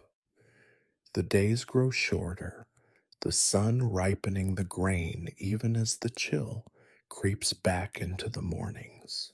The wheat stands tall but thin, stalks rattling in the wind, promising more than they will deliver. You wake each day before the crows, stretching your stiff back and wondering if this is the year your labor will finally be enough. You know it will not be, but hope is a weed. It grows where it should not, and it's impossible to pull out completely. Harvest is not a single day or even a single week. It is an ordeal, an unbroken chain of work that swallows you whole. Your entire family joins in. The youngest children gather stray heads of grain from the ground, their hands scraped raw by chaff. Your wife works beside you, her face shaded by an old bonnet, her arms as brown as the earth. The older children carry bundles to the cart, their legs shaking by noon, but no one dares complain. You do not own the field, but you must bring it in, every last sheaf, or there will be even less come winter. The work is monotonous but cruel. You bend, you cut, you bind, you lift. The sickle bites your hands almost as often as it bites the grain. The sun scorches your neck by day. The dew chills your bones by dawn. The cart groans under its load. The oxen low and stumble. When the clouds gather and threaten rain, panic shivers through the village. If the crop rots before it can be threshed, there will be nothing. You pray, not for plenty, but for just enough dryness, for the weather to spare your labor for one more week. There is no time to cook, to rest, to patch wounds. At night, you eat whatever can be snatched together: cold porridge, a heel of bread, sometimes a cup of weak beer if the harvest is going well. You sleep little, your muscles knotting with each hour, your mind racing with calculations. How much can you keep? How much must be given up? How much will be lost to spoilage, rats, or the landlord's tithe? When the grain is finally stacked, the sense of relief is almost drowned out by fear. The steward comes, as he always does, walking the rows, counting, frowning, shaking his head. It is less than last year, he declares, and you are not sure if it is true or if it is only the prelude to taking more than his share. The best sheaves are loaded onto the landlord's wagons, hauled away by men whose faces you do not recognize, who speak to you only in orders or threats. You and your neighbors gather what is left: the poor stalks, the broken grains, the spilled kernels. Children comb the fields for what was missed, knowing that every handful might mean the difference between hunger and starvation. Anna's children are the most diligent. You see them crawling on hands and knees in the dust, silent and grim, as if the harvest is some penance for being poor. After the grain comes the root crop, turnips, onions, whatever the garden has managed to produce. You dig them up carefully, praying that the rot has not set in, that there are no worms or mildew. Some years the roots are plentiful, other years you find more empty space than food. Still, you pack them into the root cellar, layering straw, wishing you had more salt, more jars, more of anything. The harvest festival is a mockery. The priest stands at the edge of the field, arms raised in blessing, giving thanks for abundance. There is singing, a little bread, a few cups of sour ale. Children dance if they are not too tired, and the old people remember better years. Whether they existed or not, you cannot say. You force yourself to smile, to nod, to join the clapping and the prayers, but you know the truth. The festival is not a celebration, but a warding off of fear, a ritual you hope will keep death and hunger at bay for one more season. As the weeks pass, you count your stores and do the same sums as every year. How many mouths to feed? How many days to stretch the bread and porridge? How much can be traded or hidden? You barter for a little meat, a little honey, a skein of wool for mending. You try to hide some grain from the steward, but you know he has his ways, questions, threats, even the threat of the stocks, or worse. Every year, someone is made an example. Every year, you pray it will not be you. Your wife checks the children for signs of illness. Are their cheeks sunken, their eyes dull? Has the cough returned? You tell her to rest, but she will not while there is work to be done. The children pick wild berries and mushrooms, but the berries are always sour, and the mushrooms are a gamble, a single mistake, and the cost is more than hunger. Evenings after the harvest are filled with a tired quiet. You sit outside the hut, looking at the fields, shorn, empty, silent. For a moment, you allow yourself to imagine that you have survived. You made it through the hardest part. Your family is together. There is a little bread in the chest, a little hope left for winter. But hope, you remind yourself, is not food. You cannot eat it or burn it or trade it. Hope is the thing that keeps you waking up, even when every muscle screams to lie down and let the land swallow you. Some years, a neighbor disappears during harvest, swept away by a fever, or by despair, or by the landlord's men. Each absence is noted and then forgotten, replaced by a new face, or simply a larger piece of field to divide among those who remain. By the time the last sheaf is threshed and the sky turns cold again, you know what you have. Not enough, but more than nothing. You huddle with your family by the fire, counting sacks of grain and jars of root vegetables, listening to the wind claw at the door. Tomorrow, you begin preparing for winter. Tomorrow, the hope will taste thinner and the disappointment a little sharper. But tonight, you have survived the harvest. Tonight, that is enough. You always know it is coming, the day when you must take what little you have managed to keep from your own field, load it onto a creaking barrow, and make the slow journey to market. It is supposed to be the moment when your labor is finally rewarded, when you trade the fruit of your backbreaking work for coins, salt, or cloth.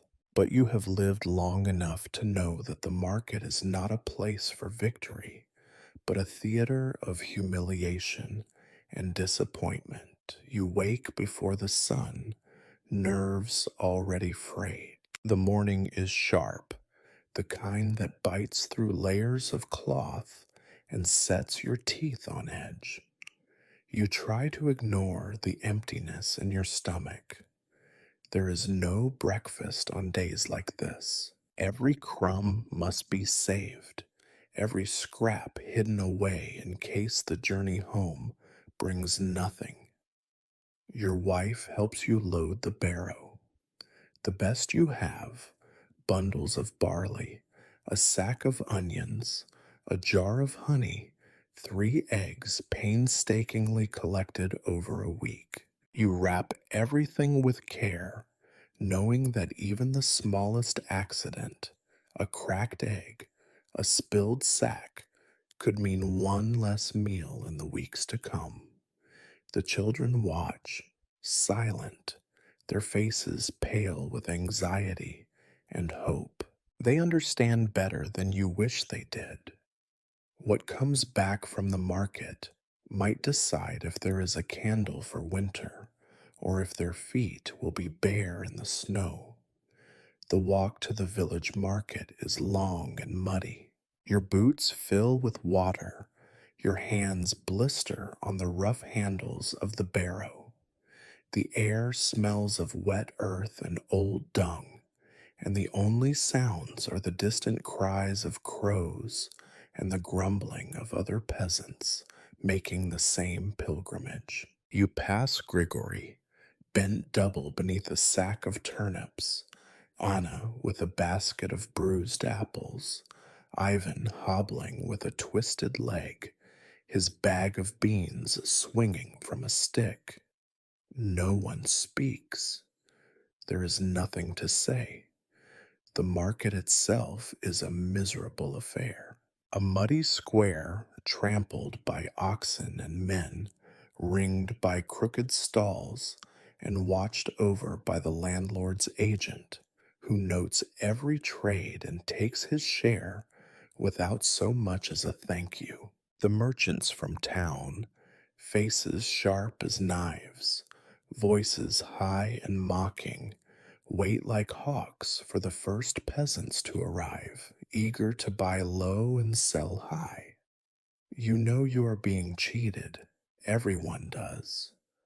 But what can you do? Refuse to sell, and your family starves. Protest, and you might lose your place at the market, or worse, draw the attention of the bailiff. You lay out your goods on a ragged cloth, arranging them with care. The barley is weighed, the onions poked and sniffed, the eggs rolled between dirty fingers, as if the merchants expect them to hatch gold. They frown, shake their heads, point out every flaw. The barley is too damp, the onions too small, the eggs too few. You stand, hat in hand, nodding and apologizing, shrinking smaller with each complaint. At last, the merchants make their offers, always less than you hoped, always less than you need. They argue among themselves, their voices rising in theatrical outrage, then agree to a price that leaves you shamed and empty. You want to protest, to take your goods home, but you know that if you do, you risk losing even the little you are offered. Coins change hands, coppers, never silver, and you are left staring at the pile, wondering how many weeks it will last. You wander the market with what you have. There are things you need: salt, a needle, a scrap of cloth for mending, maybe even a bit of pork if the price is right. But the merchants know you are desperate. The prices rise the moment you ask. You buy what you can, making painful choices with each coin. Salt, because the winter will ruin your stores without it.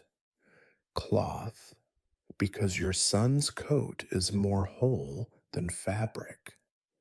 The pork, you decide, is a dream for next year. There are other temptations at the market: bright ribbons, sweetmeats, toys from distant towns. You see the children eyeing them, faces alight with hope. You turn them away, gently at first, then more firmly when they persist. It is not cruelty, it is survival. You promise yourself and them that next year will be better. You do not believe it, but you say it anyway. The gossip at the market is always the same: who has lost a child, whose house burned, who was beaten by the landlord's men, who is leaving for the city to seek their fortune. There is news of plague, of war, of taxes rising again. You listen because there is nothing else to do, but none of it changes your life, not really. The same faces return, a little thinner each year, a little more desperate. The circle never breaks. Before leaving, you pay your dues to the agent, a fee for the privilege of selling at the market, a tax for the safety the landlord claims to provide. The agent counts your coins twice, frowns, and pockets a few for himself. You dare not protest. He is armed, and his smile is thin and cruel. When he turns away, you join the line of peasants trudging back toward the fields, barrow lighter, pockets barely heavier. The walk home is longer than the walk there. Every ache, every disappointment settles into your bones. You do not think about what you might have done differently. Regret is another luxury you cannot afford. You rehearse instead how you will explain the meager haul to your wife, what story you will tell your children, how you will stretch the salt and cloth until next year. Your neighbors drift past, faces closed and silent. You wonder who among you will not return next year, who will simply vanish, another gap in the line. At the door of your hut, your family waits. Their faces are a map of hope and worry. You force a smile, show them what you have brought, divide the coins among the needs. Your wife nods, quietly grateful. The children peer into the cloth bag, looking for treats you could not afford. There are none, but you make a joke, and for a moment, laughter chases away the gray. You sit by the hearth, counting what remains, weighing what was lost against what was saved. There is no pride in the work, no sense of accomplishment, only relief that you have survived the day and dread for the days yet to come. You look into the flames, thinking of the barley and onions and eggs, of the coins already spent, of the long winter that waits outside. The market is not a place of plenty or joy. It is only another test, a reminder that you are always at the mercy of those with more, that your labor is never truly yours, that every gain is balanced by a loss. You hold your family close, listen to their breathing, and promise yourself quietly that you will return next year and the year after that, as long as you have anything left to carry. because that is what it means to be a peasant. The work never ends, and neither does the hope, not really. The next harvest, the next market, the next chance. You cling to it, thin and worn as the cloth you carry, because letting go would be the end. There are some evenings when you cannot face another meal of cold, thin gruel, when the last scrap of bread is gone, and even the rats in the wall seem to pity you. On those days, you make your way, slowly, with no hurry, as if to disguise your need, to the church at the center of the village. The priest has announced a meal, or at least something that resembles one. Charity, they call it, though it is measured out in such careful doses that you begin to suspect it is less about mercy and more about discipline. The church is little warmer than your hut, the wind curling around the stone walls, the air inside sharp with the scent of wax, mildew, and old bones. Old candles sputter in iron sconces, and the smoke rises sluggishly, lingering near the roof as if uncertain about ascending to heaven. You cross yourself out of habit as you enter, eyes lowered, boots tracking in mud. Around you, your neighbors slip in, each one pretending not to notice the hunger on the other's faces. You take a seat on a narrow bench, the wood worn smooth by generations of miserable backsides. The priest, Father Yegor, stands at the front, his robes patched but clean, his hands moving with practiced solemnity as he ladles thin stew into bowls. It is mostly water, spiced with the faint memory of a turnip, perhaps a bean or two drifting in the depths if you are lucky. There is also a loaf of black bread, hacked into slices so thin you can see light through them. The children get theirs first. Charity always has an audience, after all. Father Yegor says a prayer, his voice echoing in the stone vault. He blesses the food and those who eat it, though you suspect he is really blessing the landlord, whose occasional generosity funds these meager suppers. The priest tells you to be grateful. He reminds you that in some distant kingdom, peasants starve without even a prayer to keep them company.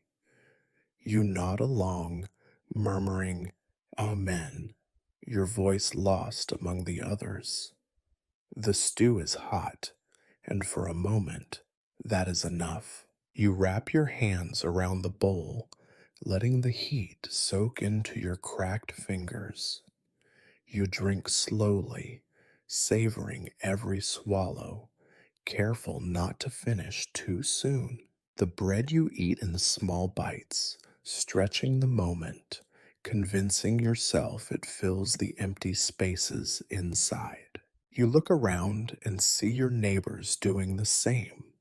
Grigory hunched over his bowl, Anna feeding her youngest, Ivan staring into the fire with eyes so tired they barely seem to see. There is a sort of ritual to the meal. You do not ask for more. You do not comment on the taste. If you have anything to spare, a coin, a bit of wool, an old tool, you leave it in the alms box. The priest keeps track, of course. Charity is not free. It is a ledger, a quiet calculation of who owes what and how the church might collect in return. You have seen it before, a favor asked, a debt called in, a hint that your daughter might be sent to the manor for service, or your son to help with repairs. The price of mercy is never written down, but everyone knows it must be paid. After supper, there is a short service. The priest reads from the Gospels, words about the meek inheriting the earth, about lilies clothed in glory, about treasure in heaven. You listen with half an ear, your mind drifting to the chores waiting at home, the next meal to be scrounged, the next bargain to be struck. The children fidget on the bench, some of them nodding off in the warmth of their full bellies. When the prayers are finished, Father Yegor dismisses you with a gentle blessing, his eyes scanning the room for signs of trouble, an argument over bread, a child coughing too loudly, a man lingering near the candles a moment too long. You shuffle out into the night, the wind biting even harder after the faint comfort of the church. The sky above is thick with clouds, the moon only a pale smudge behind them. The village is quiet, the only sound the crunch of your boots on frost and the soft murmur of families making their way home. Your own hut waits for you in darkness. You step inside, your breath billowing in the cold, and your family settles around the ashes of the fire. The children are calmer, sleepier. Your wife gives you a tired smile. For tonight, at least, you have all eaten. For tonight, there is no fighting, no tears, no empty bellies to keep you awake. You wrap yourself in your blanket, listening to the familiar sounds of night, wind, rats, the restless shuffling of your children in their sleep. There is no illusion about what charity truly means. It is not a feast. It is not a gift freely given. It is a reminder you are poor, you are weak, you are dependent. It is also, paradoxically, the closest thing to community you have left. For a few moments, you are not alone with your hunger. For a few moments, you share your lot with others who understand, who ask no questions, who have nothing to give but a silent nod across the table. As you drift into a restless sleep, the taste of the stew lingering on your tongue, you wonder what tomorrow will bring. More cold, more hunger, more prayer. But tonight, you are grateful, if only for the small mercy of a warm meal and the company of others who know exactly how heavy the darkness can be. There is a kind of ritual to evenings in your hut, even if it is less about rest and more about survival. The sun has slipped below the horizon, but you can still feel the cold radiating from the walls, the floor, the very breath of the place. The fire is a pitiful thing, a clutch of embers barely bright enough to chase shadows from the corners. Wood is scarce. Every stick you feed to the flames is counted, rationed, eked out, as if each one is the last you will ever find. The room flickers in the weak light, shapes stretching and shrinking, nothing ever fully illuminated. You and your family draw close, not just for warmth, but for the illusion of comfort. The children settle first, nestling into the straw and rags that pass for bedding, their faces half lit, eyes already drifting closed. They are so thin you can see the bones beneath their cheeks, so quiet you almost forget they are there, until a cough, a sigh, a whimper breaks the hush. Your wife sits beside you, hands wrapped tight around her knees, eyes fixed on the flames as if searching for a vision or an answer. Every now and then, She glances at the door as though expecting it to burst open with trouble. You stir the fire, watching the sparks skitter and die.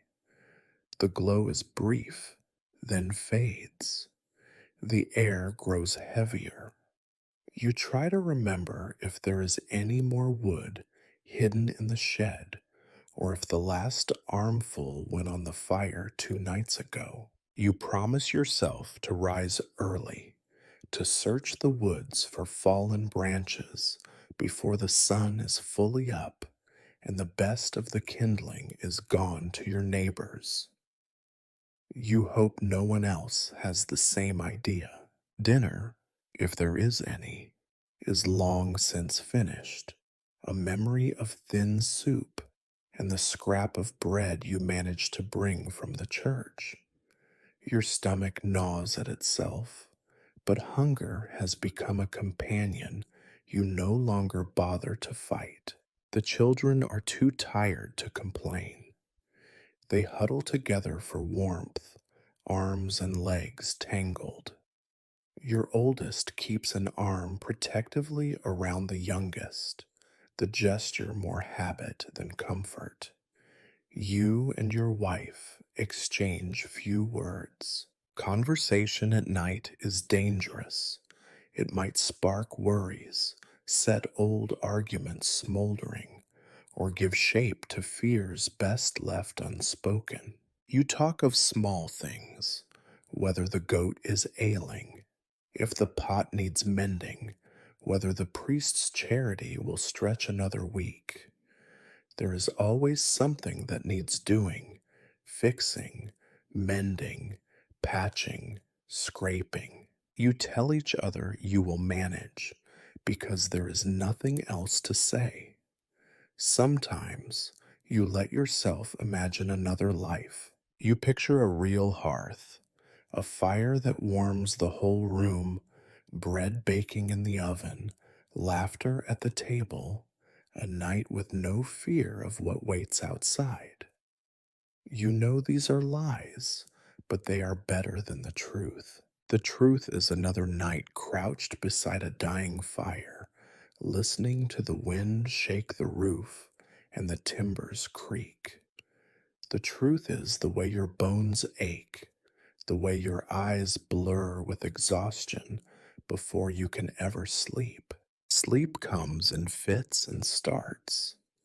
You curl yourself into a knot, trying to hold the heat inside, but the draft always finds its way under the blanket, along your spine, up your sleeves. You drift, waking to every noise, a rat scrabbling in the thatch, a child coughing, the distant bay of a dog, or worse, sudden silence. Sometimes you dream of food, real food, fat and hot and endless, or of a summer day that never darkens, or a voice calling your name in the bright green fields. Then the cold wakes you, or the pain in your hip, or the simple fact that the world does not allow you to sleep for long.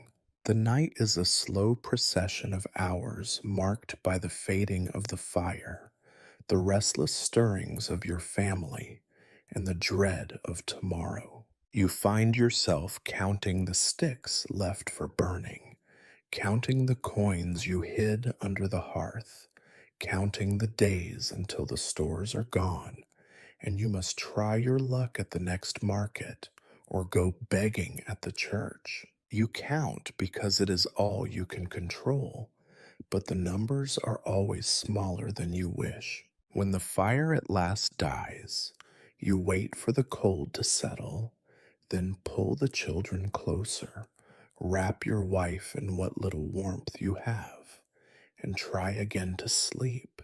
You tell yourself you are resting, but it is more of a pause between struggles, a brief moment where you pretend, for their sake and your own, that you are not afraid of the dark, or the hunger, or the future. If you are lucky, you drift off for an hour or two, before the first weak gray light seeps through the cracks in the wall and the rooster calls you back to your labors. You rise in the darkness, careful not to wake the children. You kiss your wife's cold cheek and stoke the ashes for any spark. Outside, the world waits, as pitiless and unchanged as ever. Another day begins, another night will come. The cycle repeats, and you endure because there is no other choice. And so ends another evening by the fire, not with rest, not with peace, but with the quiet, grinding persistence of people who have learned that survival is the only luxury the world allows. The rooster crows, thin, hoarse, unimpressed by its own summons. You open your eyes to the familiar gloom, to the shapes of your sleeping family curled under their rags, to the sharp ache that claims your limbs before you even move. The cold is still here, crawling through the cracks, settling in your chest, reminding you that night was not a respite, but merely a change in the flavor of misery. You rise quietly, careful not to disturb your wife or children. Your body protests every motion, as if reminding you that you are not young and that the years of labor have worn you down to something less than whole. Still, you stand. You always do. There is no room for weakness, not even now. Dawn seeps through the shutters, not with hope, but with a gray, indifferent light.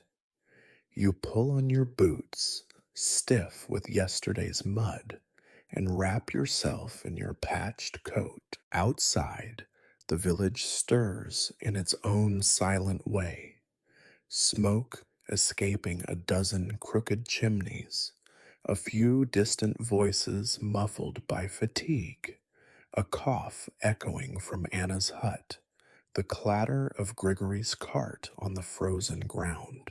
The world is waking, and already you can feel its hunger. There are chores waiting. There are always chores. You check the stores. The bread is nearly gone, the barley sack grown light, the root cellar a map of empty spaces. The animals must be fed, their feet stretched further than possible. You haul water from the well, the bucket biting into your hand, the path slick with frost. If the bucket cracks, if the rope snaps, you know there is no replacement, only another problem added to the endless list.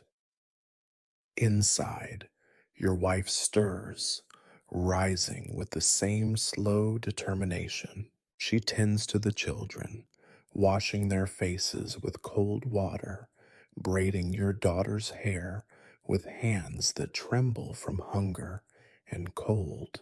Your oldest child helps without complaint, her eyes watchful, already marked by the knowledge that childhood is a luxury reserved for others. Breakfast is a brief, somber ritual, a scrap of bread divided, a little broth if you are lucky, a quick prayer that sounds more like habit than faith. Then it is time to face the day. The field waits, hard and unyielding, its earth as stubborn as ever.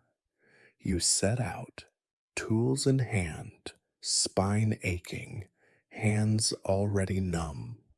The wind carries with it the scent of mud, smoke, and distant misery. You pass Ivan and Anna and Grigory, each lost in their own routine, their faces blank with exhaustion.